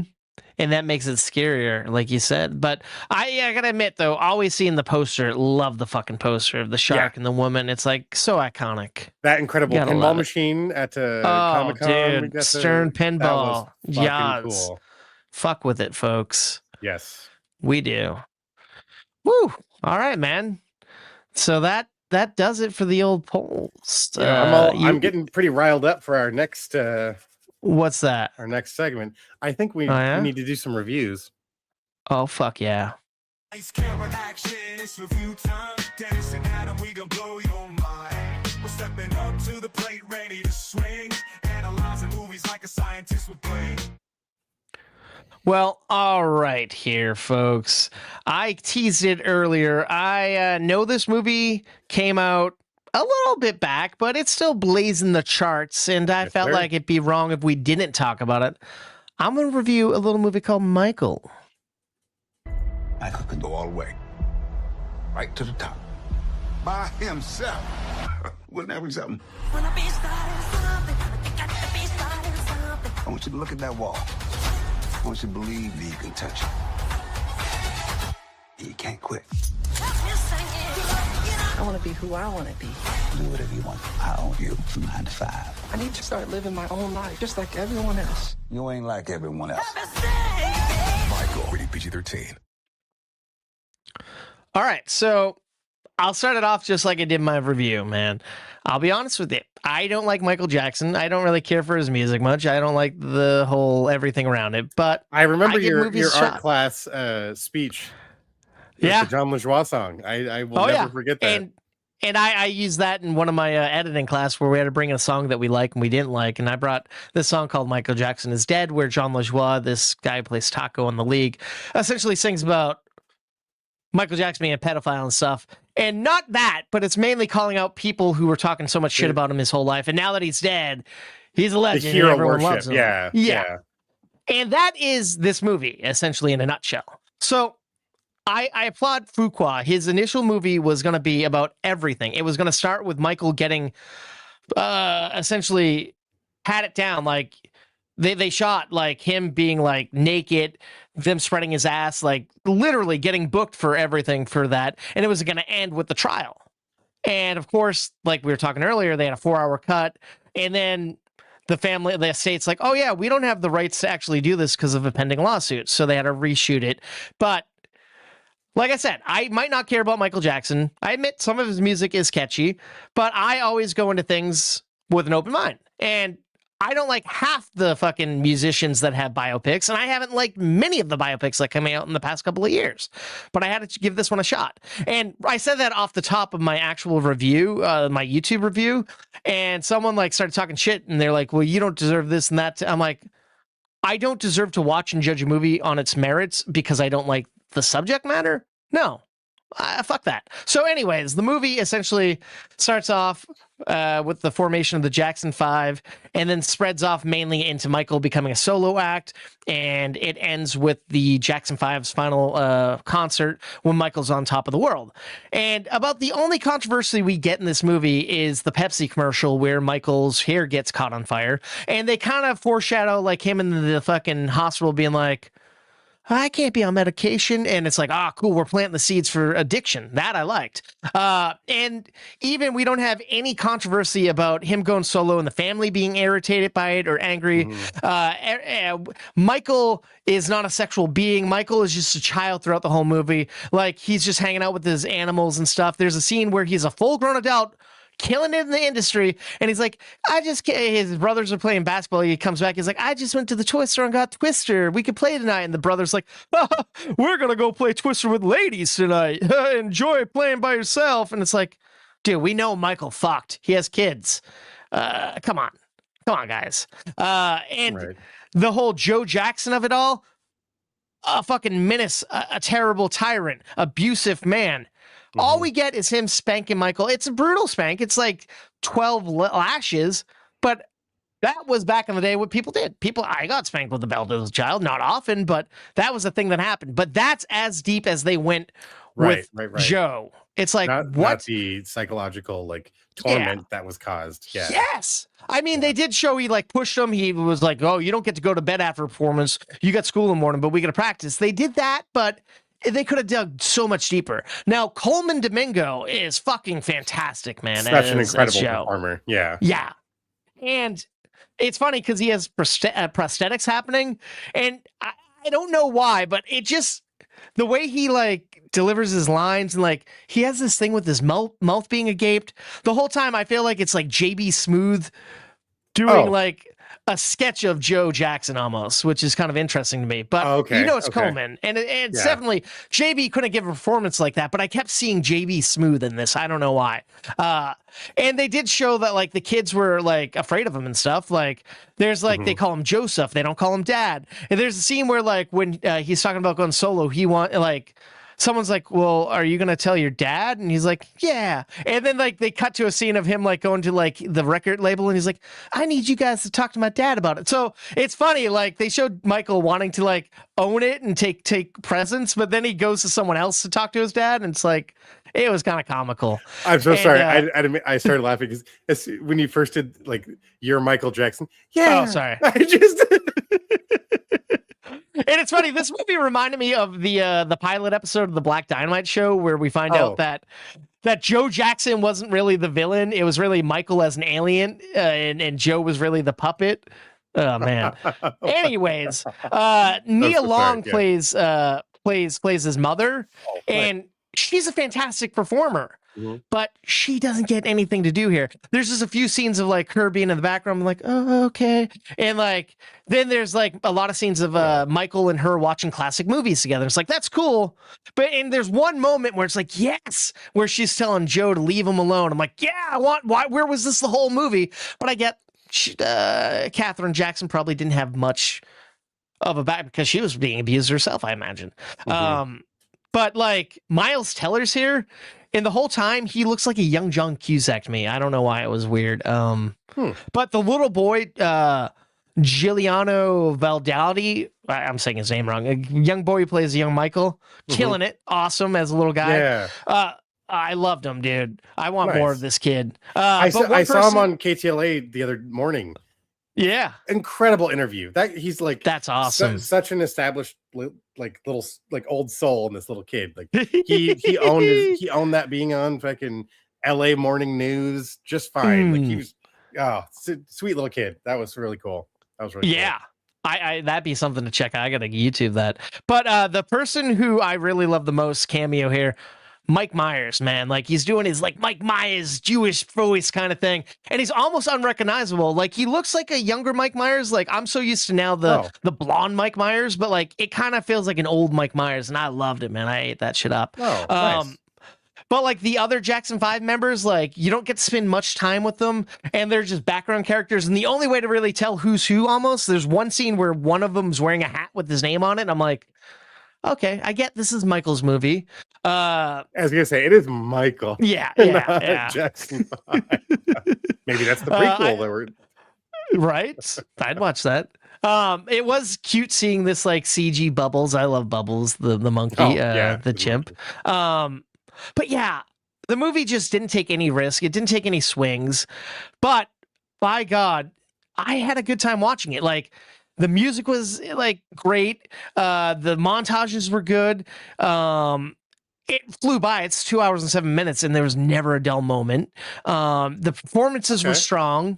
The cinematography was all right, but once we were like on stage and he was performing, it was magical, man. It was like so raw and like raw and real feeling. And like having Jafar Jackson, his nephew, play him might have been the best call ever. Like, it's so unruly. You can't get much closer to the fucking being the man himself. Yeah. That's crazy. They just the trailers I've seen and stuff, like it's Jesus. That's dude. He nailed it. Mm-hmm. And it's like that was the one thing I think when we first talked about this movie, the fact that they had him, I'm like, oh, they're not going to dive deep into the controversies because he's not. But it's like apparently he was willing to do it, and honestly, it was the rest of the family, right? It was everyone else saying, and the lawsuit and stuff and all that. So, and it's funny, like when the movie ends. It's on a high note. Of course, it was like 88 right before all the court trials. Right. And there's like a title card, his story will continue, almost like history will continue. So they're teeing you up for the sequel, of course.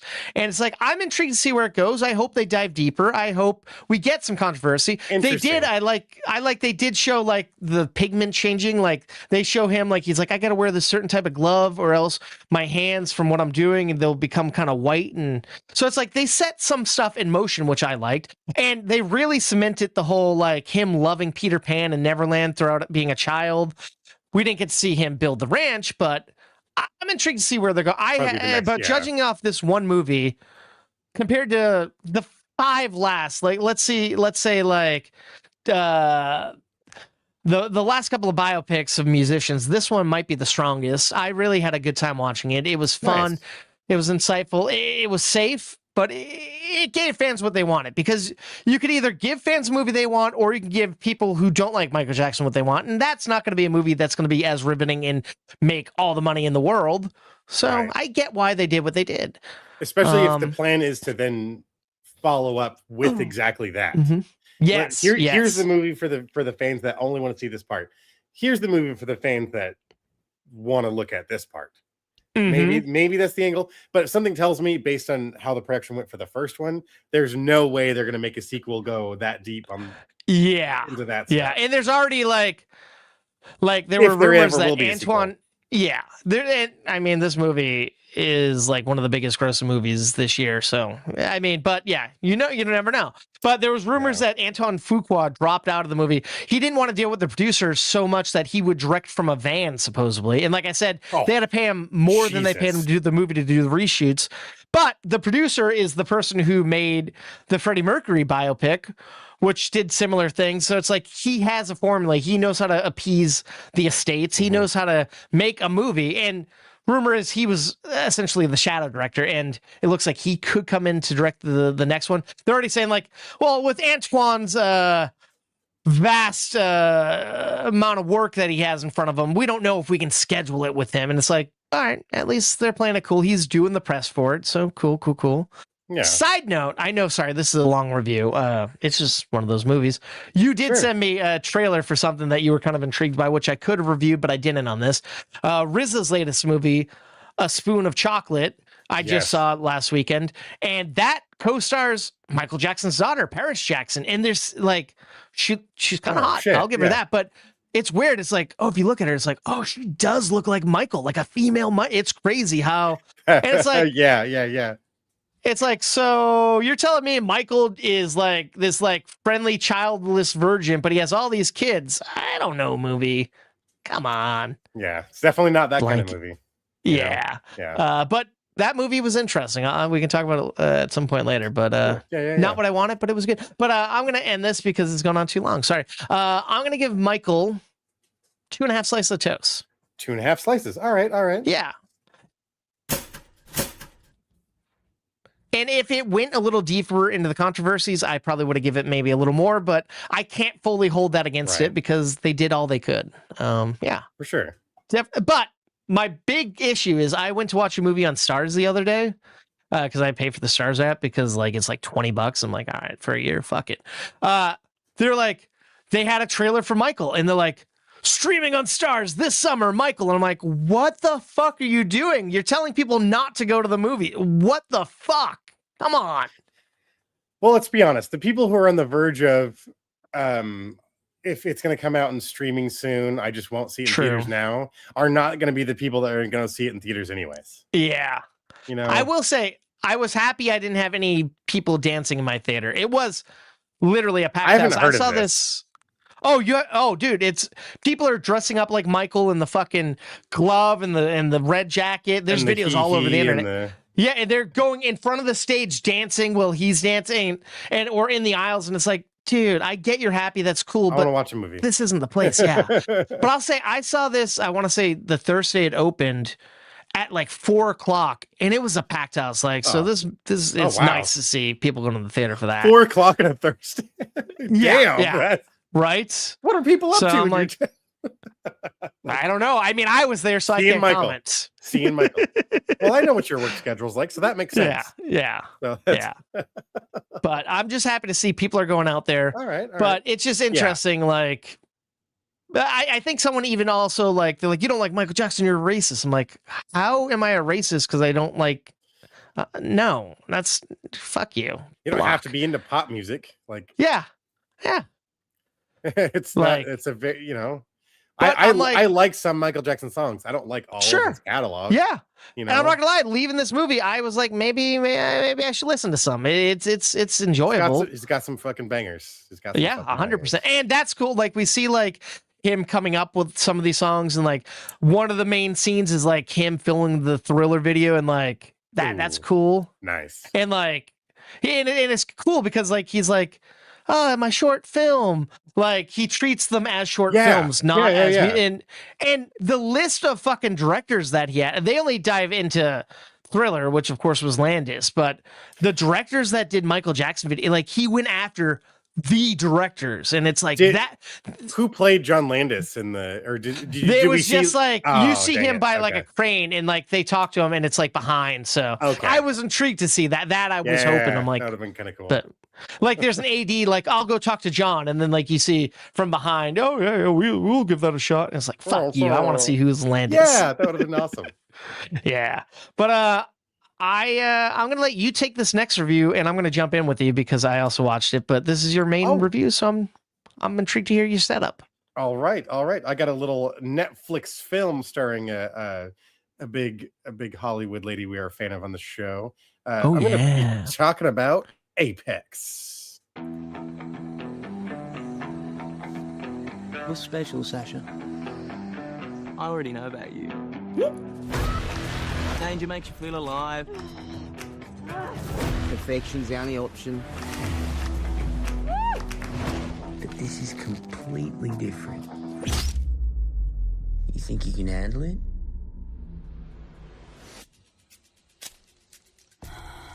Run for your life.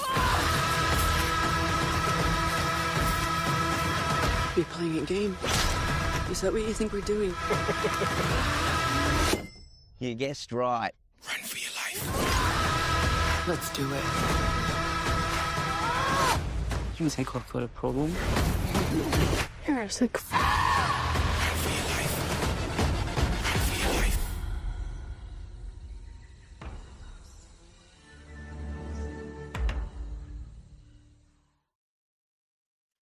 All right, so this is a flick like we mentioned, starring Charlize Theron, co-starring Taron Egerton, and it's telling the story of this woman who's super into extreme sports. She likes rock climbing, very intense rock faces. She's into kayaking, all sorts of outdoor high adrenaline sports, and on a very tragic climb in Norway where she's with it appears to be the love of her life, played by Eric Bana. They suffer this tragic accident where he then dies, and she's now months later she's going back to his homeland of Australia and experiencing some of the outback, like, well, not, I guess not the outback, but experiencing some Australian wilderness on her own. She's rolling solo. So right away, you're getting this solo adventurer woman out on her own. We've kind of established, like, they kind of, honestly, they're really beating you over the head with a woman alone thing. Yeah, that old very, trope. very aggressive, gross men kind of coming on to her, very much coming on to her, with another man having to defend her, and she doesn't really get a chance to defend herself, which kind of bothered me right away. She's a badass. I think she can speak for herself. 100%. But setting that aside, we get a very meek, like, Taron Egerton meets her in a gas station. She's getting hassled. He's just like, "Hey guys, like, ease up. Like, you don't need to be doing this to her. Here, buy my beef jerky." And we move on to, oh, here's I need some directions to get to this place I want to see.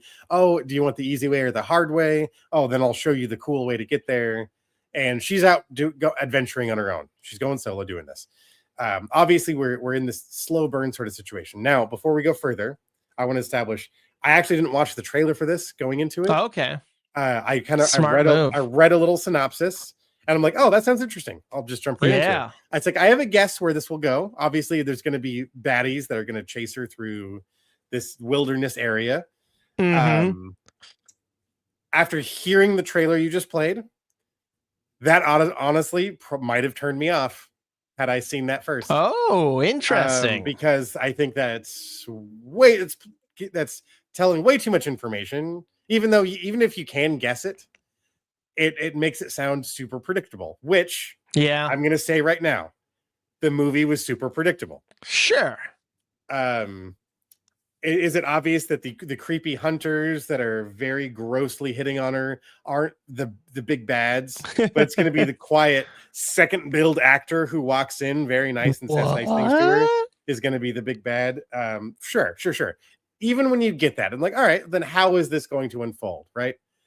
Once it starts to unfold, he kind of just slaps you across the face. Not in a fun, ooh, now we're getting into the action sort of way, but it's like, oh shit, the movie started finally. Okay. Mind you, this is a good 25, 30 minutes in. We've spent some time watching Charlize Theron kayak for a while, and I don't think we needed. Again, look, I get it. She's on an emotional journey. She has literally a physical obstacle she couldn't overcome. The part at the beginning with Eric Bana featured, there was a rock face she couldn't surpass, and it's taken her many attempts to try to overcome this. So obviously this is something we're going to come back to, even if it's not in Norway. I need to say, shit, I want to say something that might be a spoiler that I called out in the gas station. Yep, I did the same thing to Sarah. I'm like, wouldn't it be interesting if that was that? Yeah, and that was a throwaway, and then that came, and I'm like, okay, I'm happy I'm not the only one. It was too on the nose. We drew so much attention to this item in the convenience store. I'm just like, oh, we've talked about it 3 times. I bet you it's this. And Val's like, oh, I hope not. I'm like, oh no, it is. I guarantee it is. And even as you watch her eating it and being like, oh, this is good. I'm like, oh no, sister, come on. She looks at the bag too. I'm like, and she makes that sound. I'm like, oh god damn it. My problem with it is the way we describe the flavor, because throughout history it's been documented what the flavor should be. I'm like, oh well, we already fucked that up, but whatever. We'll move on. We'll move past that. The movie is an adventure, though. I think you have some watching it unwind. You have a lot of gorgeous location shots. But it's shot so beautifully. The person who did both the Joker movies shot this, and the landscape is so vast. Yes. But for my problem is, for as many gorgeous shots as you get of actual landscape, you just get drowned in these CG ultra wides that I'm like, I'm like, you couldn't have just thrown a fucking drone up and got some awesome shots of like Australian forest. You know, it's like, you guys are there. Why couldn't? Anyways, I like the adventure elements.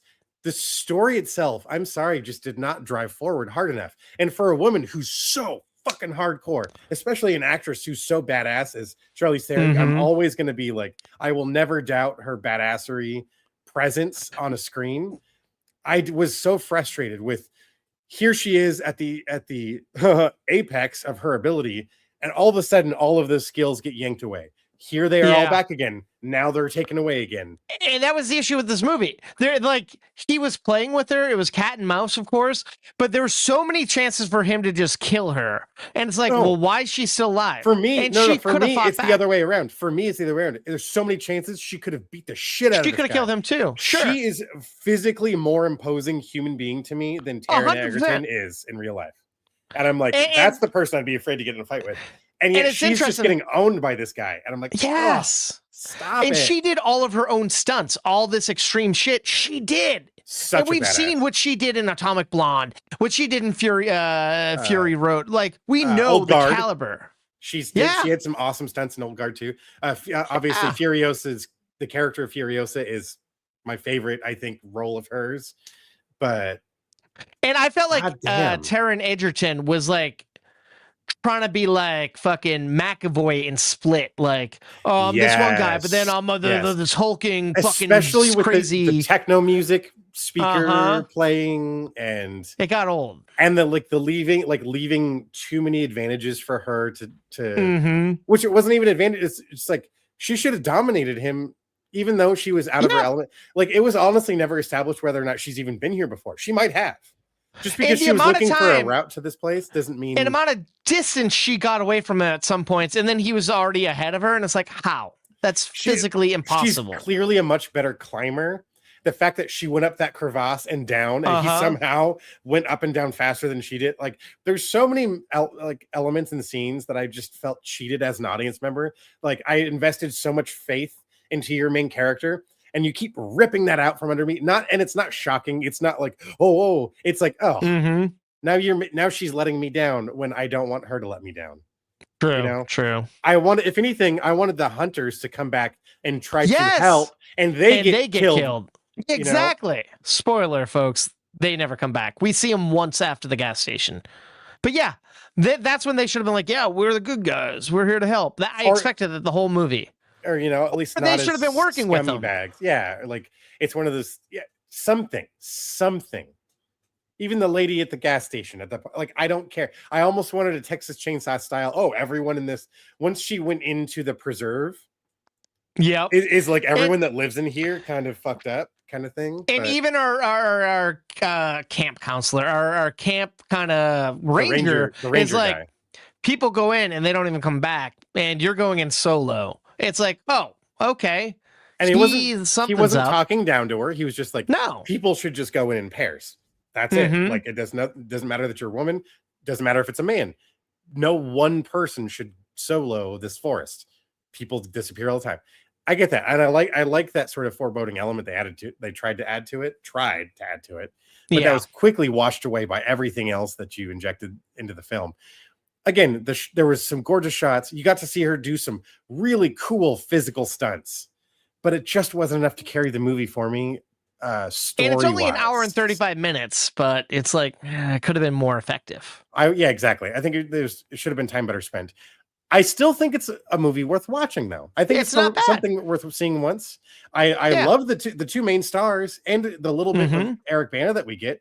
He actually did a good job for those few minutes he was in the movie. Oh yeah, charming. I think the cast, as much screen time as they got, they all played as well as they could. I think there was visual elements with Taron's character. Let me phrase it as carefully as I can. There was a visual element that was introduced late in the movie about Taron's character. I think should have been there the rest of the movie and not hidden again. Once he showed that off, I was like, oh, that's awesome. Okay, finally we're getting like deeper into. It's like, oh no, we retract. Just like her climbing ability, just like her adventuring abilities, we retract all of these things that were starting to be cool. The things that should have made it more interesting. There's something off mic, or maybe after the show, I'd like to say, I think would have been much cooler about the final climb if she had to do it with even fewer things available to her. Maybe he decided to clench his teeth. You know, like it would have been cooler to see her than do it. Like, with let's like figuratively a hand tied behind her back, or you know, not that isn't how obviously it plays through. But one of Val's complaints was the symbolism that was repeated way too frequently, the tethering between characters. It's like you see it like 4 fucking times in the movie. I'm like, oh my god, okay, stop it. We get it. I think it's like high caliber talent in kind of a low caliber script. Unfortunately. You know? Yeah. I wanted to like it more, but I still had a decent time watching it. I'm not, I don't regret it, but I probably won't watch it again. So that did dictate I'm with you on that. My slice scale on it. So what you slicing this at? I'm slicing it 2.5. I don't know why our 2 is like a 1 slice. So I gotta fix that. Something's up with that. I thought I heard that earlier, but sorry. I think 2.5 is pretty dead on. I'll go 2.5 with you as well. Fair See, enough. now that one sounded 2. That I heard it. That sounded like 2. That's a deuces. Yeah. These buttons are a little glitchy bitchy in my book. So it's a Netflix movie. They're not all high quality. You know what movie I really am like? I rewatch that last Taron Egerton movie with him and Bateman, the one that takes place at the airport. At the airport. Departed, yeah. I think. That it's one funny. was good. I think I sliced that one about the same. Where it's like I liked the elements, but it was like, and then you start shorting this talent that we have on screen. I'm like, oh, stop it. don't twist, don't force Bateman into this box. I get it. Maybe he thought he was having, he probably had fun playing the bad guy character, but it's like you make him so smart and then he's all of a sudden so fucking dumb. And kind of the same thing happens in this movie, and I'm like, I get it. It's like we want to spend so much money up to a point and then stop. But it's like you've already proven you can do it with God, what's the movie with Thor saving the Indian kid? Extraction. Oh my god, I love Extraction. Extraction 2, pretty damn good too. Not quite as good as the first, but you've proven you can do these really cool spectacle pieces. Come on, guys. Come on. Yeah, you're not wrong. Well, let's see what Netflix has next week for us. There's always something new coming, hit or miss. There is. We'll check them out. All right. I have a new little sequel here. I'm talking about The Devil Wears Prada 2. Pull yourself together. We have work to do. And by we, I mean you. I am the new features editor at Runway. Oh, da, Andy. I'm here to restore your credibility. Why don't you take the train, dear? You need to tell Miranda. I feel a little bit sick. Miranda? Hey, Miranda! You should get that looked at. The injury or condition or whatever that causes you to trudge. The Devil Wears Prada 2. Rated PG-13. Get tickets now. All right, now I'll get this off my chest. I had never seen The Devil Wears Prada, but I knew this was coming out, and I got to see everything apparently. So I, about a month ago, watched the first one. I'm like, oh, this is not as bad as I thought it would be. So let's go into the new one. I'm all about it. Let's fucking sign me up. Okay. So 20 years. It's been 20 years since that movie came out, and people really loved it. So it's like, that makes sense. Take your time, do a sequel. Why not? So this is a movie that takes place in real time. Of course, Anne Hathaway was Meryl Streep's assistant. Andy wanted to be a writer, but she took a job as an assistant to a terrible fucking fashionista kind of magazine tycoon almost character, Miranda Priestley. And 20 years later, we find out that Andy had quit that job and traveled the world and did real journalism. And the movie picks up. She's doing good. She just won a journalism award, but right before she went on stage, she found out that everyone at her publication had lost their jobs as a tax write-off, and she's in a hard place. And at the same time, Runway, the magazine Meryl Streep runs, is kind of dealing with the controversy, and one thing leads to another, and Andy ends up going back to Runway, but now she's the features editor and writing pieces there again. And it's just kind of proving herself to Meryl Streep again and helping them come out of this situation. And it kind of flounders a little bit, but then one thing leads to another, and it becomes about saving the publication.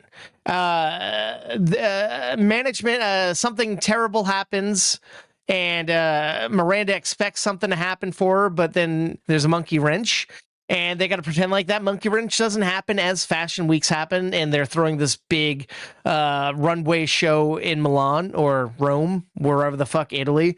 And Andy's worried. She's like, I can't lose 2 publications. I got to help save it. And she might make things worse. She might make things better. It's I don't know. It's weird, man. This movie feels, I wanted to say it's a rehash, but it's not. There's more happening. But it's mainly a statement about journalism is dying and journalists deserve the right to like keep doing what's right, but it's kind of preachy. The thing that gets her in the good graces of Miranda is by booking a white whale of a person to interview, someone who hasn't been interviewed in a while and is like the hot topic in the fashion industry. And like, it's interesting because in the first movie, Miranda was such a cold-hearted bitch. In this one, she is, but like her new assistant is like, clearly things have happened. There's been mention of like HR has had to talk to her a bunch. And like, so her new assistant's like, you can't say that, you can't say this. And we're seeing a little bit more of like a tame version of Miranda, which I liked. And like, she gets to show a little bit of heart and soul here, but I saw this movie twice. I saw it opening day by myself, and then I saw it with Sarah because she loved the original. But Sarah hated it. She's like, that's not the character. And I'm like, yeah, but 20 years has gone by. She's dealing with life. So it's like, I get it. Stanley Tucci's character, Nigel, he's in it. He's a goddamn delight. I love him. Still doing his own thing. Yeah. Yeah. Emily Blunt's character, Emily, that's interesting that she has the same name. I love when they do that. She's not working there anymore, but she plays a big factor in this movie. And then there's some new familiar faces that I like Justin Theroux's in here, and he's doing this really wacky, unlikable, fucking weird guy. BJ Novak is kind of a villain in this. Okay. Kenneth Branagh's in it, and he's a goddamn delight. I mean, he looks so. It's weird. He looks so great. Young in here. He's Meryl Streep's new husband, and when he's on the scene, in the scenes, he steals the show, man. In my book, man, I loved it. And there's so many cameos, like, and even Sarah's like, oh yeah, they're clearly skewing towards a younger audience, like TikTok people and this and that. And I'm like, and then I assume there's fashion people. I only recognize a few people. I'm like, clearly they're focusing on these people. It's mainly like, hey man, here's some fan service thrown at you. Isn't there? Didn't they make there's like some cameo of like the woman that Meryl Streep's based on is in the movie too? Anna Wintour, I think, but that's the thing. I don't know who that lady looks like, so she probably is in there, but I don't know. And it's funny because there's all these cameos and stuff, and the big controversy before this came out was they cut Sydney Sweeney from it, and it's like, okay, whatever. They cut people all the time. She had a cameo, so what? But people were pissed about that, but it's like, whatever. She's getting enough attention, it's fine. Exactly. She's doing A-okay, folks. Yeah. Now, it's weird. I wanted to hate this movie, but I liked it. There's some weird, like in the beginning of the movie, there's like some handheld kind of shaky cam stuff happening. And I'm like, that doesn't fit. And then there's other things here that like look so elegant and great. And like, there's some great sets. There's some great music. The movie plays well, but I will say, like, I had some quarrels with it, and Sarah said the same thing after. I'm like, all right, so it's not just me. Like, there's nothing really at stake. Like, every time there's like an issue and Andy has to take care of it, there's a montage of her making phone calls. But in the first movie, we saw her doing everything, and we saw how everything got done, and it was a journey. But in this, it's like a couple of phone calls, and we're good, we're golden, and then there's a love interest here. We don't have Vinny Chase from Entourage this time. Now there's like a new guy who she's kind of dating, but they just kind of force that kind of in the middle. Like she meets him, and then like, oh, we're in a relationship, but we never really get to spend much time in it. But I like the guy. It's this Australian actor named Patrick Bramall. He's on this. He created this show and stars in it with his wife called Colin from Accounts, about this Australian couple who raises this crippled dog. Fantastic, and it's good to see him in this. He's charming and funny and witty, and I would have liked to see more of him. And we're getting a lot of people from the last movie popped up here and there. It's kind of like Michael. It's kind of safe, and it's like it's good, but it could have been better. That's what scares me about movies that have sequels that come 20 fucking years later. I'm like, man, what do you? It's not like you're carrying momentum. If you're coming back, you need to come back and hit fucking hard. Yes. But therein lies the problem. If you do that, are you then scaring away the audience of the source material? Mm-hmm. And that's the thing, like, they're trying to deal with stuff that does make it relevant. Like, journalism is a dying thing in America. Yeah. And then mergers and buyouts and stuff, that's a very big part of this too. But it's like, focus on one thing. Don't just fucking try to shove everything in it, man. Like, clearly this movie, people wanted it. It's, I think, the third highest grossing movie of the year right now. So chances are we might get a third one. And I didn't hate it, but I didn't love it. I'm very mixed on it. I saw it twice. If I didn't like it, I wouldn't have seen it a second time. But honestly, if you're a fan, watch the original. That one won't let you down. Devil Wears Prada 2, I'm going to give 2 slices of toast. Fair enough. It's right there. Not the best, not the worst. It's like seeing old friends again, I guess. Yeah. Yeah, you're old now. Everyone's old now. Yeah. Me too. Yeah, exactly. You're old, I'm old. What the fuck? But I will say, this is the year of Anne Hathaway. She has this. She has another movie, Mother Mary, which I saw the day before I saw this, and she was great in it, but that movie was so bad. So I'm like, oh, this is a refresher. And then in the summer, we're getting her in The Odyssey, which I saw a couple of minutes ago. They just put out the official full trailer, so I can't wait to check that out after we get off the mic here. Checking that out too. Yep. Like, I thought the last one was a full trailer, but no, this one just hit, so it's the official. So I'm excited. Yeah, then she has, Super Bowl was just the teaser, right? So yeah, I think so. Yeah. And then she has another movie, a Colleen Hoover movie, Verite, and I think she has one more movie coming out towards and then December. So didn't we talk about a couple episodes ago that they're doing another Princess Bride? So yeah. So she's having a nice renaissance. Yeah.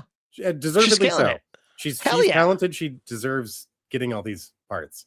That's cool. Yeah. And it's good because, like, even like Emily Blunt's character is like, oh, you're more confident in yourself. She's like, yeah. And it's nice seeing that, because in the first movie, she was like such a wreck, and like, it's like, oh yeah, she's more mature. Time has passed. But she's still like, when she starts, she's trying to prove herself to Miranda, and that came off a little needy. But once she backed up, it's like, all right, and that's the thing. I feel like Meryl Streep kind of phoned it in a little bit. Like she was a little like it just felt like there was a little heart missing here. And then I read she passed on this movie until they offered her a fuckload more money than they initially offered her. So it's like, I don't know if she was really, I guess for that amount of money, I'll show. Yeah. Yeah. But fair enough though. I mean, you gotta choose wisely. You know your worth. And of course, Meryl Streep knows her worth. And she's talking shit about Marvel, pissing off some nerds lately. But it is what it is. I don't think. Sorry, I have one more movie here. I'm sorry. I'm talking a lot tonight. Sorry. I have a movie called Obsession. I'm excited for this. Obsession. You're the only person I get to really talk to. You're too. Have you ever actually like flirted with Nikki? One Wish Willow. I wish Nikki Freeman loved me more than anyone in the entire world. It's weird how you two are dating all of a sudden, like super dating. I love you so much. Is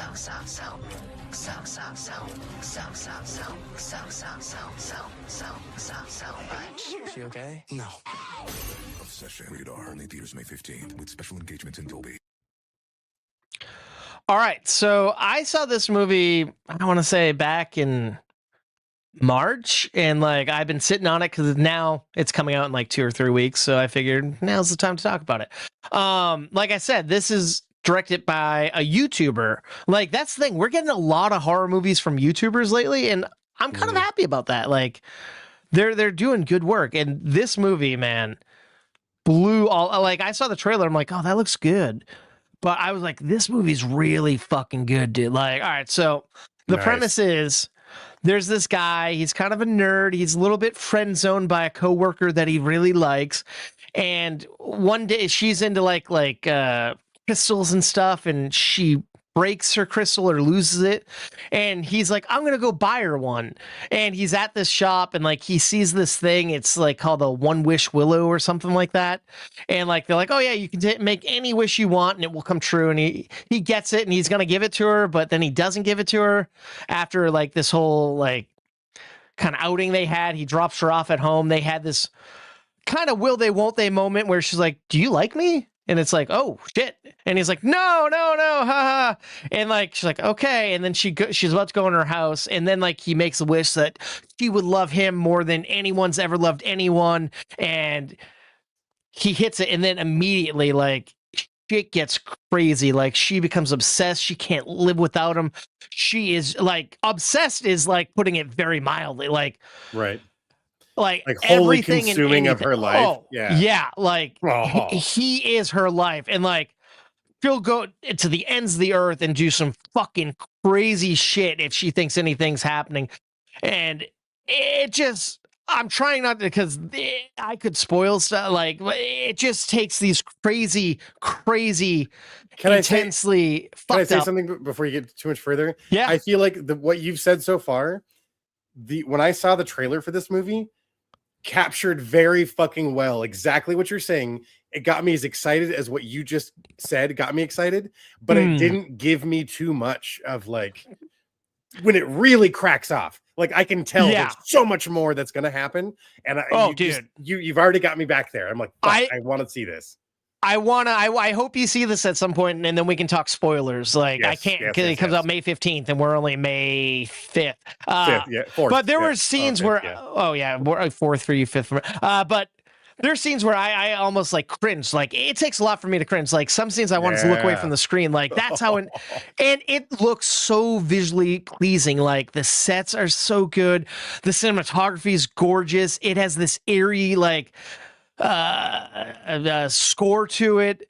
The camera work, they do some fun camera movements with it, and I don't know the cast, but they are fantastic. Well, the one thing, like, because one person that I saw was in the cast before I went to go see it, intrigued me the most. Andy Richter has a cameo in this. And I'm like, Andy, but then you see it, it's like, okay, that makes sense, and he's delightful, but it's like never picture him in a movie like this. I'm Andy Richter. I'm sorry. But the young man who stars in this, who's being tormented essentially, Michael Johnston plays this character Bear. He's great at like trying to keep his cool and not lose it around this girl, but because he's gonna pretend like it's not physically like agonizing to him.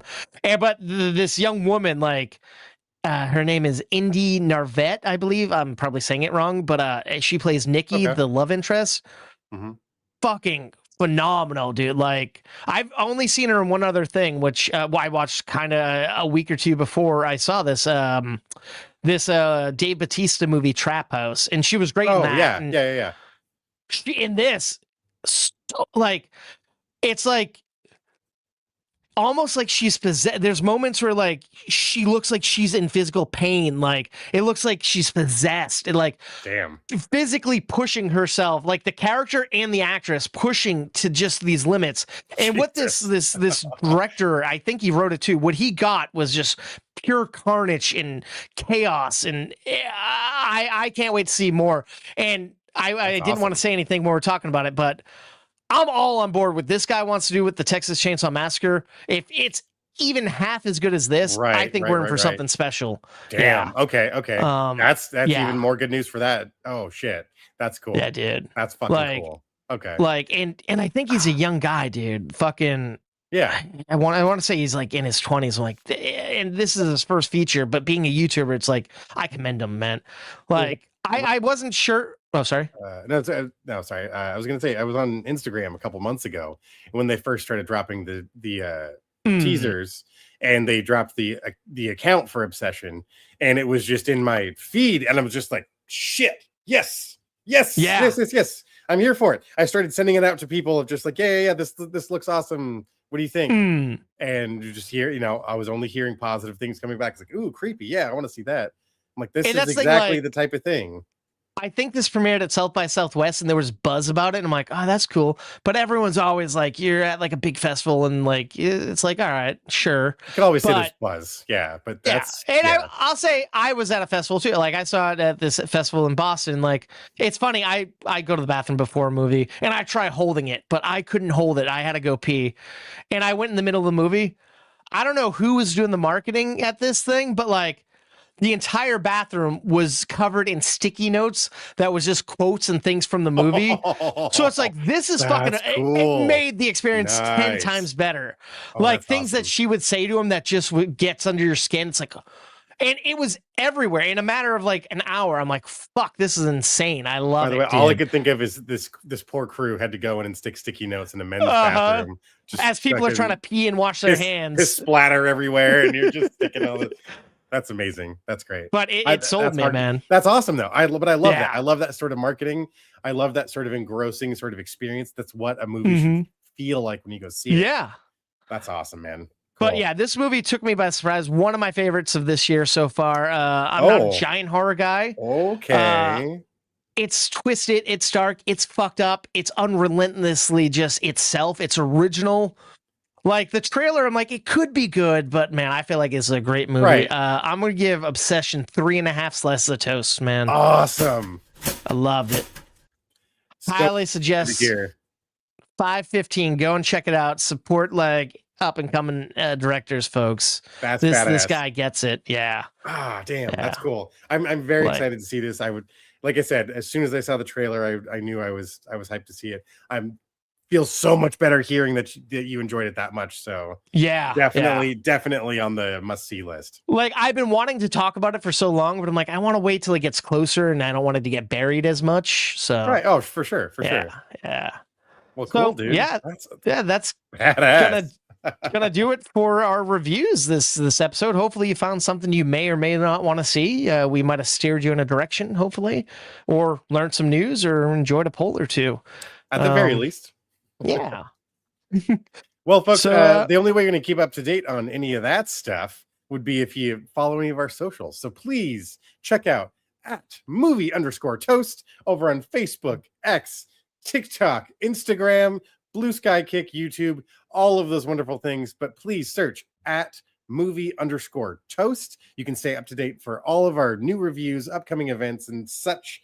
You'll get the earliest reviews you possibly can. Adam's got a lot of out of theater reviews, a lot of things that hit really fast. So please stay up to date, stay in the know, and follow Movie Toast. And if you happen to watch the show or listen to it, because we're both video and audio, thank you. If something really works and resonates with you, we'd love to hear about it. But if something isn't sitting right and you think something could be changed or improved, we'd love to hear that too. So if you can leave a review wherever you're listening, Apple Podcasts, Spotify, YouTube, we'd love to hear what you think about the show, and we want to improve it and make it as golden and toasty as possible for you, the audience. We'd appreciate that. Please do. Yeah. Please do. Yeah. But say you've done all that business. Oh. No, dude, you took the words out of my mouth. I like that. Say you've done all that business. You're already following. You've already reviewed. You're already here for the toast. We only have one thing left to ask of you, and that is to please stay toasty. I'm in Dennis, they're the kings of the real. Reviewing new movies, they keep it real. Coast to coast, from LA to the east. On the podcast show, they feast on the beast. Adam's bringing knowledge like he's Professor X. Dennis with cuts deeper than Wolverine's claws. I guess Marvel, DC, they know them all by heart. Breaking down the plot, tearing every scene apart. They got the juice like Tarantino's Pulp Fiction. Breaking down movies with a sharp precision. Adam coming in hot like a John Wick hit. Dennis bringing the heat like the climax of a Tarzan flick. Because there's just so many Tarzan movies. There really are when you look at it, man. There are a few. Let's see. How many Tarzan? Unless Phil Collins is singing the goddamn song. So Google AI claims there's nearly 50 official live action and animated Tarzan. And that's official. There's a lot of live action black and white Tarzan movies from back in the day. Right. that just went under the radar, sadly. Man, oh man. One thing I didn't work into the news because I wasn't sure really what we were going to talk about it, but did you hear that Blake Lively and Justin Baldoni finally settled their crazy legal battle that's been going on for what feels like 3 years? No. Yeah. I did not hear that. Like they were supposed to go to court and like hash something out, but I guess they just got it in under the time. But all the articles I looked up didn't say who won, who got what, but I feel like this has been something that's been going on for so long. I thought it was never going to end. Right. Yeah. Oh, okay. They finally settled on something. And yeah. They're not going to. Someone's eventually going to leak something, but. Has to. I don't know. Kind of at this point, I'm like, who cares? Can we move on? Yeah. There's other things I think we can talk about now and address. Speaking of which. Not entertainment. Entertainment adjacent, I'd call it. Did you see GameStop wants to buy eBay for $56 billion? Yeah, I don't really get it. Fuck. Like, how does GameStop have more money than eBay? Well, I mean, there was a movie about that. But after that, they spiraled again. Yeah, but I don't know. I think it's a weird, it's a gimmick. I think it's a lateral move to. It's not even about the selling video games anymore. It's about remarketing sold items. Because let's be honest, that's where most of GameStop's income comes from. That's true. Yeah, reselling used things. Yeah, if you really break it down. God, and it's always been that way. Yeah. Wow, that's crazy to think about. A corner of eBay has done really well with. Back in the day, they used to do really well with video games, but that market has fluctuated so much. It's not what it used to be, especially in the digital video game market. It doesn't matter what the physical copies are, unless you're a hardcore game collector. Yeah. You're not really going after those. I remember back in the day, I had this dream of getting all of the GameCube Resident Evil series, which some of those are mighty expensive now. And I remember having a couple copies in my hands. Back when they were only like $25, $35, $45, and now when some of them have skyrocketed to like $200 or more, I'm just hundreds. God damn! I kick myself for not just splurging my allowance money on these things. But back then that was a lot of money. But now it's really a lot of money. Like I love seeing on social media like old like Toys R Us ads or whatnot, like. Fucking N64, $100. Fucking video game, $40. Like, what? Where did that all go? Right. Fuck. And that's back when parents were like, that's expensive for a video game. And now it's like, that's so fucking cheap. Exactly. I'm trying to find I'm looking at the price of what. Oh, God damn it. Yeah. Oh, Jesus Christ. Oh, boy. I almost wish I didn't. That sounds good. I'm seeing prices ranging Resident Evil Code Veronica going anywhere from $80 to $280. So, damn. God damn it. Damn. It's not even amazing Resident Evil game, but there's just so few copies made. Anyways. Yeah. Just one of the only ones I've actually played of that franchise. Oh dang. It's like a the original and that. And I have Village, never played it. I bought fucking Requiem day one, still gonna fucking play it. Village is good. That's what my summer's gonna be. I gotta fucking the remake of 4, fucking fantastic. I know, I was trying to do it on live stream for Movie Test. I think I should try it again. You gotta get back into it, man. I think with my new rig, it's gonna do. You a lot should, better. not be as glitchy. Yeah. I'll give it another shot. Especially that'd be a good tie-in for when the new movie comes out. I think that's a move. I barely scratched the surface of Village as well, so I might just restart that, and I could do. Too bad that's not like multiplayer. Ooh, cross-platform. That'd be nice. I feel that would be cool if they brought that aspect back. There are a couple of multiplayer Resident Evil games. They didn't make many, but there's a few. Fair enough. Yeah. Outbreak. Look up that horrendous train wreck. If you aren't familiar. I assume with a name like Outbreak, that'd be good. You would think it used the rarely used PlayStation Network when it was like the PS2. Remember that had an online capability? So it was one of the few games where like you could get bitten. If you got bitten by a zombie too many times, you would turn into a zombie. That's kind of cool. And then you would be a zombie in someone else's game. Oh, that's even better. That's how it should be. But you're a shambler. Like it apparently it's so dry and slow. It was like you had to be really committed to then want to be that zombie in someone else's game, that it would be like, oh fuck, I do. Damn. The problem, apparently, I believe, from what I understood, the problem ended up becoming no one would wait. They would leave the game once they zombified or died or whatever. Zombified. Like, fuck this. I don't. This is too boring. I don't want to play this anymore. So it was very rare. Like the living characters then got to play against a human zombie character. You're usually against the CPU zombies. So yeah, the idea was cool, but it was too advanced for the time. Not enough people had cable internet or DSL. Dude, I remember fucking day one getting the 360 and trying to use their fucking connect the little router adapter thing, and like just all the issues and hoping you could get online. It's like all the consoles. It took them a while before they really got internet really locked down. Because I want to say N64 had internet capability. The PS, I don't recall that. Interesting. It was very limited. Like it was their peripherals way back in the day. A lot of companies, Dreamcast tried to do internet connectivity, but that's the whole tragic tale of the Dreamcast of being I don't remember that either. Damn, way too advanced, and it was too ahead of its time. No one really understood what they were offering you. Yeah, my favorite thing being the little LCD memory card. That's what I was gonna say. The memory card with the little chaos guys. Yeah, man. Cool. It's like, why can't Sega come back and try their hand at it? It's like, I wish they could try again. Way too expensive to get in the hardware game, and especially with the way things are in the world today.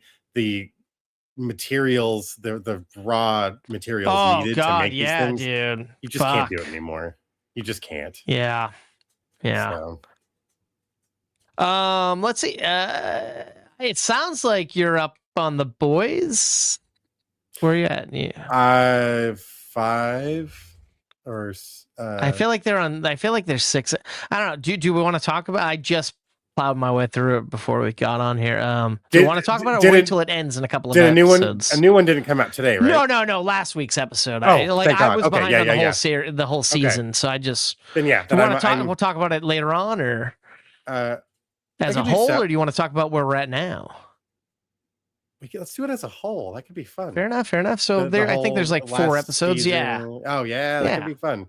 That could be fun. Right. I like that. One show I know you're definitely up on. I've been behind on. Not by my own choice, but someone's finally agreed we could watch it. Fallout 2. We want to talk about that. Yeah. All right. I love it. Oh man, what a good! I love the first season, but this season just so much better in my opinion. See, it makes me so happy to hear that too. No, it makes me so happy to hear that because one of the things I was fearing is that because we're in New Vegas, there are a lot of fan service elements. But it's not like jamming it down your throat. Like you need to know this to get it. And I love that they're just little fairy dust sprinkles of video game things for me. But when it comes down to the story, the performances, the arc of all the characters, everything that should be the important part of watching a show, everything is striking on the fucking right notes, And it makes me very happy to hear that you're enjoying it too. Yeah, you haven't played any of the games, right? No, it's not my type. I'm not not a fan of those types of games. But I love that. Yeah, because that's one of the things that I love about the games. It's the story too. It's the world, and that's what makes the show work. Is the world. And I will say, when she finally meets up with her dad, they kind of drag that on a bit. But I understand that she was kind of torn up between is he doing what's right and what's wrong. That I get, but I felt like the parent-child element is a pretty strong thing in a couple of the games. Where it's that generational, it's not just a parent to child, but it's handing off the world from one generation to the next. This is the world we've created. Now this is what I've set you up for. Please continue this journey. And then when it's finally in your hands, you're like, well, wait a minute. Is this actually how I feel about what's going on? Right. And I think they did a beautiful job of Fallout 3, Fallout 4, 76, New Vegas. Whether or not you want to be a good or evil. They did a really good job of walking down the middle line of showing the audience of the show what that could mean to the rest of the world when our main character is following their heart, following their path, because that doesn't necessarily agree with everyone else. True. And I like how her vault that merged with the other vault, they're finally starting to see something's up and like uncovering that. Yes. In the uprising, and then the brother out on his own, that was kind of fun. He's kind of like that sneaker character that I didn't think I would love as nearly as much as I did. That actor did such a good fucking job. And although every time I see him, I can't tell. I'm like, how old are you? You look young in some scenes, but then old the next second. I'm like, what the fuck? Right. All I could think of is like fucking Hannah Montana and Ender's Game. Oh, is he in that shit? Yeah. Oh, I never watched. I saw Ender's once. Oh. He's the bully. I don't remember much. Okay. That beats the shit out of our... What is it, like Hannah Montana's brother or some shit? He works at the little snack shop that is on the beach they hang out at. I could see him in a something like Disney show. That makes sense. But wildly different than what he's playing. Oh, I bet. Obviously, but God, he's so good. Really, the whole cast, it does a beautiful job of carrying their characters. You know who my fucking breakout redemption arc I like this season? Johnny Pemberton, dude. He was fantastic in his role this season. Like he's my favorite cast member to watch on social media. By the way, he's so fucking funny. But he's so good, and I love his embracing of his arc of just kind of what ends up happening to him. Where you're like, oh shit, oh no, this is happening. Like, and he's the voice of the audience, essentially. Yes, yeah, which is nice. And it was nice seeing Kamal come in there and being the sadistic fuck. A little bit of Macaulay. I'm excited for whatever they're going to do with the next season. True to Kaiser. Caesar. Well, it's something I believe the old Latin way of saying Caesar was. But I love how she was like, "You mean Caesar?" And they're like, "No." Yeah, no. Yeah, exactly. What are you talking about? Because that's something that's honestly that's one of the things I love about the Fallout world is because we've lost touch with communication and enunciation, people do say words wrong. Like there are names of things and places that because literally because the sign has worn away, we just read the letters that are left. It's Big Empty. We're in the Big Empty. No, Big Mountain, the fucking government military research facility is an actual place. But no, because it's BIGMT. It's the Big Empty. Yeah. You know, or Novak. I always loved Novak is such a great location. No, it's because an old sign still says no vacancy, and all the letters that are left are Novak. So that's why it's the name of the town. And it's all these little things that's what adds up to this beautiful destructive world, this beautiful apocalyptic world that I fell in love with 20 years ago with Fallout 3. And the way they're able to bring it to the screen, that last episode of season 2, when we're seeing the NCR show up and we're getting we're getting the VATS system, the vault assisted god damn it, I used to remember the acronym, vault assisted something system, where that's where the turn-based elements, and when you get the sniper firing the bullet at the Deathclaw. No spoilers, because that's just shooting a Deathclaw. We all sure want to do that game, but get it, that element of just finally seeing it on the screen, and that was so good to have that presence and the music cues and the intrigue of the flashbacks with Walton Goggins' character. And I love that they did more seeing more with him and his wife. That was nice. Yes. And then getting the background of the Canadian and fucking the dad.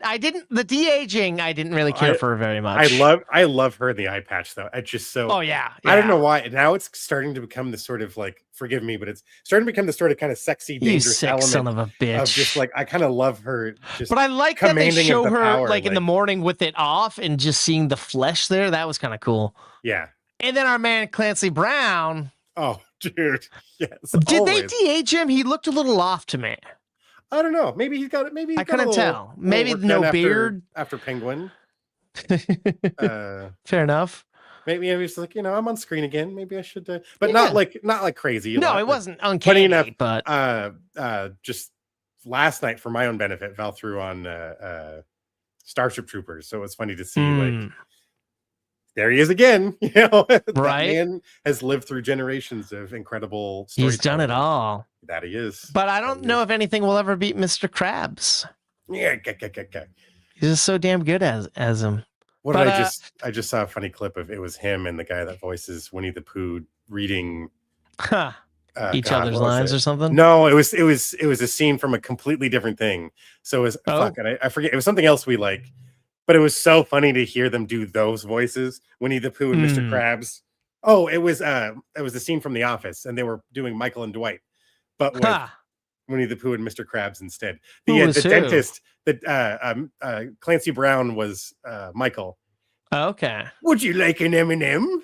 And it was that whole like, I thought you couldn't eat after going to the dentist. It was so good. Nice. Again, incredible presence all around.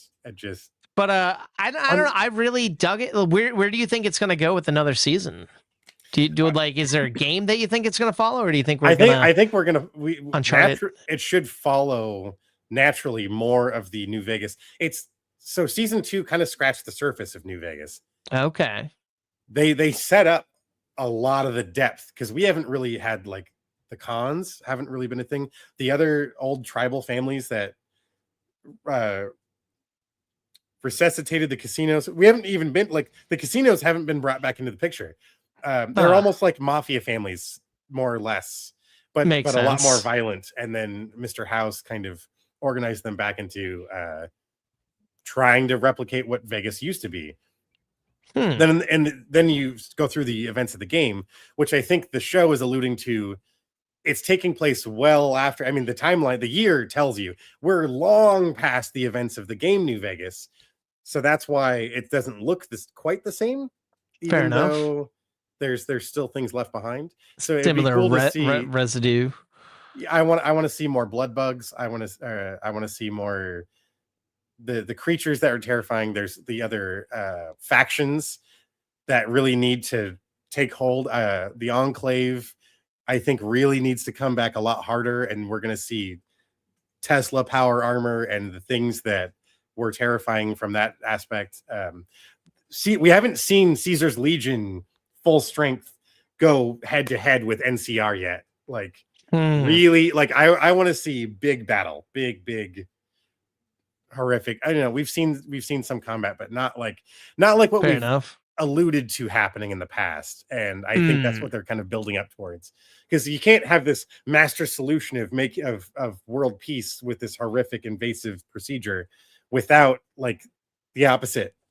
We got to see the thing he's trying to prevent really cut through society again. Especially after seeing them kind of bond together and join again after that whole betting scene. And like, that was intense.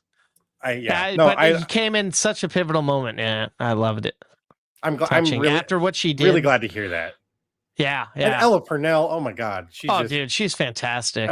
Really, all of them, everyone. The whole ensemble. It's yet another instance of Walton Goggins just absolutely fucking crushing it, and like yet another character that he can portray that is different from but still in his vein. Yeah, like borrows from elements we've seen before, but nothing quite like God, I keep wanting to say the Ghoul, but the actor's name, like the actor he's playing. The Western cowboy guy, Coop. Yeah, is it Coop? Yeah, Cooper. I don't know the last name or first name. I almost said Cooper Kupp, which is a football player, not a fucking. I want to say like Cooper Howard. Cooper Howard. Harris, but it's Cooper Howard because it's named. He's named after the founder of the company, the guy who runs the video game company in real life. Oh, and let's not. We also left out fucking Justin Theroux. He was pretty good in it. Yes, Mr. House. Yeah, and that's what was fucking with me. Like seeing him in that, and then also watching him in the second season of Running Point, the Goldie Hawn's daughter's show. Oh, yeah. Like he's in that. And then seeing him as this goofy character in Devil Wears Prada, I'm like, my head's in 3 different places with Theroux right now, and I don't know where I like him the most. He's good in them all. Just a random one to throw out there, not to like pivot away from Fallout. No. Talk about Fallout all night. No. I don't know if you watched the show, but Val got me into watching the new season of The Comeback with her? Oh no, I tried when they did the second season a couple of years ago. I just couldn't do it. But I like the premise of this third season, the whole AI Very sitcom funny they gotta and hide. very poignant, and I mean, Jesus Christ, it just, the performance is just wonderful. Valerie is just she's so great. She's got that character on lockdown. Yep. That's been very good. Very, very good. But a part of me wants to give it a shot because it sounds like such a great premise. But I just couldn't connect. And I like Lisa Kudrow, man. She's great. Mm-hmm. But the whole mockumentary format, like, isn't it all a documentary of like her life? But I feel like it's, from what I understand, this is a lot looser, where they establish early on she's getting filmed by cameras they've had set up in her house. So not everything is a handheld, and actually starts to feel a little more multicam natural, it starts to feel more single cam naturally without it feeling handheld all the time. Fair enough. Because they established these fixed cameras throughout her house, and they're not like obnoxious like security cam sort of angles either. Yeah. That's kind of cool then. We even break out of that format too. There are times where they tell all the cameras to leave the room, and we're still watching the scene play out. You know, it's I'm enjoying, especially, I know I haven't watched season 1 and 2, so I don't have that frame of reference. But that's what's good about it. It's the time jumps, like the fact that you can jump in and know what's going on, and you don't have to have seen the other. That I will say there's a couple of character relationships. I'd have to pause and have Val fill me in. I'm like, okay, so why do we know this person? And it's like quick. She's like, she can knock it out really fast. It's not so deep rooted. One that's kind of fun though. They did shoot a scene just down the street. We realized at the coffee shop, like 2 blocks away from our apartment. And it was funny because I could tell by the construction on the building in the background, they had to come back and reshoot stuff because there's like the building is more done, and then it's less done, and then it's more done. Oh, funny. But I was like, I know that because that's right there. But yeah, that was kind of fun. That's cool, man. Fuck. One thing I did see Val post about, I'm assuming you watched with her, and I'm not sure, but I would imagine Jury Duty Presents Company Retreat. Oh my god, yes, we burned through that so fast. I loved it. What's your relationship with Jury Duty in the first season? I mean, I loved that too. Okay. It is different though in the presentation. The format has changed because they don't have to. Yeah, I like how they've nested all of the characters together. I just don't like it's so much shorter. It feels so fast in the second season. When we're done, I'm like, holy shit, it's over? Okay. But I think I might be on the flip side of you. Like, I feel like I don't like the fact that, like, we're spending time with these actors pretending to be other people, like talking to the camera even when our main guy's not around. I'm like, that I feel like is a little unnecessary. I love all the characters they're playing. They did it a decent amount in the first one, but you're right, there's more of it. But I feel like he was normally always to sell the reality. Yeah. And the whole time I'm like, I don't fully know if he believed it or not, because the whole time he's like, oh, this is like a TV show. Oh, this is so unrealistic. No, dude, and it's like that finale when the company owner, like, we was telling him that his reaction, I'm like, he had his guts ripped out. Like that's why a couple of the people were crying. You know, it's like that reveal of like, fuck, I feel so bad, because he was such a good soul. He's such a good human being that he just wants to help other people, that they felt so like they were betraying him, revealing we've been lying to you this whole time. It was sweet and tragic at the same time, but I loved how heartwarming it was, of like, but the love was still there. And then it was all like, but no, but we all saw what kind of man you are. This is just the person, the human being that you are is this. And it was painful for some of them. Like, I had to just commit to this character, and I'm so sorry I had to like treat you like that, or I had to put you through that situation. But it was, I think that's what is so incredible about this experiment, is when they find the right person to run through this gauntlet, which makes me wonder if they tried it with others. How many they might have had duds. They had misfires, like, but I think it's a very sweet and heartwarming experience. Yeah. In an uncomfortable The Office kind of way. Of, like, it's cringy, but I can't help but keep looking. And I like the characters. They all had fun, but I felt like they were improving a little. I mean, the whole show is improv, but I felt like they were trying a little bit too much. Yeah, yeah. But I hate it like when they bring in like guest characters. Like I think Ian Roberts was one of the guest speakers. I'm like, some of these people are kind of notable people. Like, yeah, come on. Like there's a few. It's like I've seen you on TV many times. That took me out, but I'm like, I get it. Not everyone knows everyone, especially if they go out of their way to cast someone. It's like, oh, I don't actually watch that much TV. You know, like they have to go out of their way. Yeah, that helps. I mean, a lot. we say that, but we had in the first season, we went out of our way to put a known movie star in the jury box with him, just to have it. And but then we get those beautiful, awkward moments of, oh, my favorite movie was, what was it? It was like something terrible that he was barely in. Sex Drive or. That's what I was saying. Yeah. It's like, I mean, I kind of miss that aspect not having, but I'm like, but that grounded it a little bit more, which helped. Yeah. But I guess you have like Sia pop up and stuff. I'm like, okay. I don't fully know her. I know I've heard her music, but crazy to like then throw that in there. Yeah. I did appreciate that. Yeah. Oh yeah. We're all like making it like a cult sort of like thing. The fucking just watching his reactions. Rock and roll. Oh god. Or the whole Taco Bell sauce. Beautiful prop to make, by the way. Just knowing, dude, I'm like that. Yeah. Right, we need to make it look like Granny's jacking off this guitar. How are we gonna do this? Like that whole conversation would have just been fast. Art and I love the lady like, putting her Fitbit thing on it. She's like, I don't gotta exercise. And then like just him telling his boss that wasn't there all the things that happened. He's like, yeah, well that happened, and it's because this Dougie did this, and it's like, let's go door to door and look for the chips. Everything like, he's so like they did, and I love like. What are the logistics producer wise? This just has to be such a huge challenge on the creative side. And that was the beautiful the part I loved the most, I think, watching the BTS of like all the rehearsing and everything that went into it. Like that was fantastic to see. Having to drill out, okay, what if he makes this decision? Okay, what if he makes this decision? Well, how are we going to steer him this way? Shit, how are we going to get him to go up this mountain? First thing out of his mouth. If I were him, I would have gone up this mountain. It's like fuck. Shit. It's like we just cut 20 minutes of dialogue out. Okay, all right. You got to skip ahead to like that. Or like, it's beautiful. As it like even one of the last shots, they're like, you look directly in the camera lens and didn't even notice. It's like, holy fuck, that's impressive. It's that's honestly that to me is one of the most beautiful things about this series. Yeah, is just from the production side to the incredible undertaking it would make to pull that off.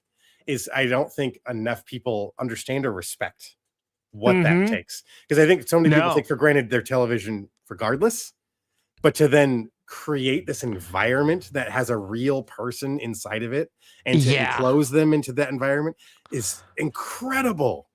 That's a hidden camera show that runs for a week, man. That's right. That's fucking and that's insane. The other thing that kind of got me. I'm like, oh, a company, it's probably going to be like a weekend, but it's like, no, this is a full fucking 7 days. Yeah. I mean, I've worked as a PA on hidden camera shows. You can't sell the bit for 5 minutes. Yeah, before something. It falls through. Mind you, some of those circumstances were pretty fucking ridiculous, but even that this show did too, and they were able to string it along, and that's just incredible feat. And they deserve all the awards they could possibly get. Yeah, it's small, and I know it's funny that like I'm still surprised how few people are even aware it exists. Right. Like, you have Amazon Prime. I know you do for a fact. Well, that's the thing. The first season was technically a freebie show. Like you had to have that freebie, and then it ported over to Amazon. So and now it's just Amazon straight up. So it's like I get the first season going a little under the radar, but this one never heard anybody talk about it, and I'm like, thank God. Yeah. Yeah. No. Dang, man. Fuck. Yeah. I was gonna say, since we're in the aftermath of the episode and we don't got to worry about being taken down because if the show's over, it's over. Do we want to try to watch this Odyssey trailer together? Do a little live action trailer reaction on the episode, or just nah? Oh shit.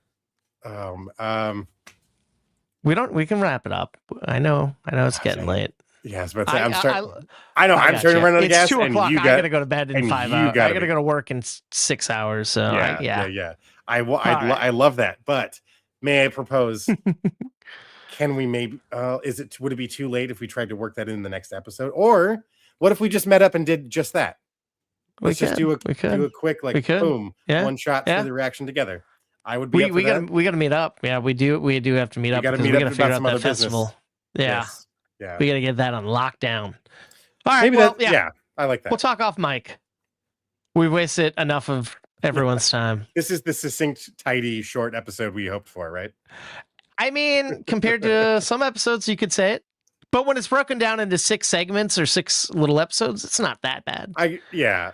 But that's not what we're talking about. Yeah. I gotta go to work in the morning, and I want to keep it tight because I got a long day. And yeah, we'll do it. All right. 3 hours. Do you want to do this for another 10 minutes? I have more things on my list too, but I'm like, yeah, you're right. We gotta wrap this bitch. I know you do. We gotta wrap it up. And It's I miss forced. it. I'm glad. No, it's all good. We got it. We did what we did, though. I'm with you. Thank you for listening. Thank you for watching. A lot of fun, folks. Please, Toasties, come on back next time. Like we said before, give us some follows. Let us know what you think of the show, and just hope you enjoyed the buttery, delicious goodness that we have to offer here on the show. Yeah.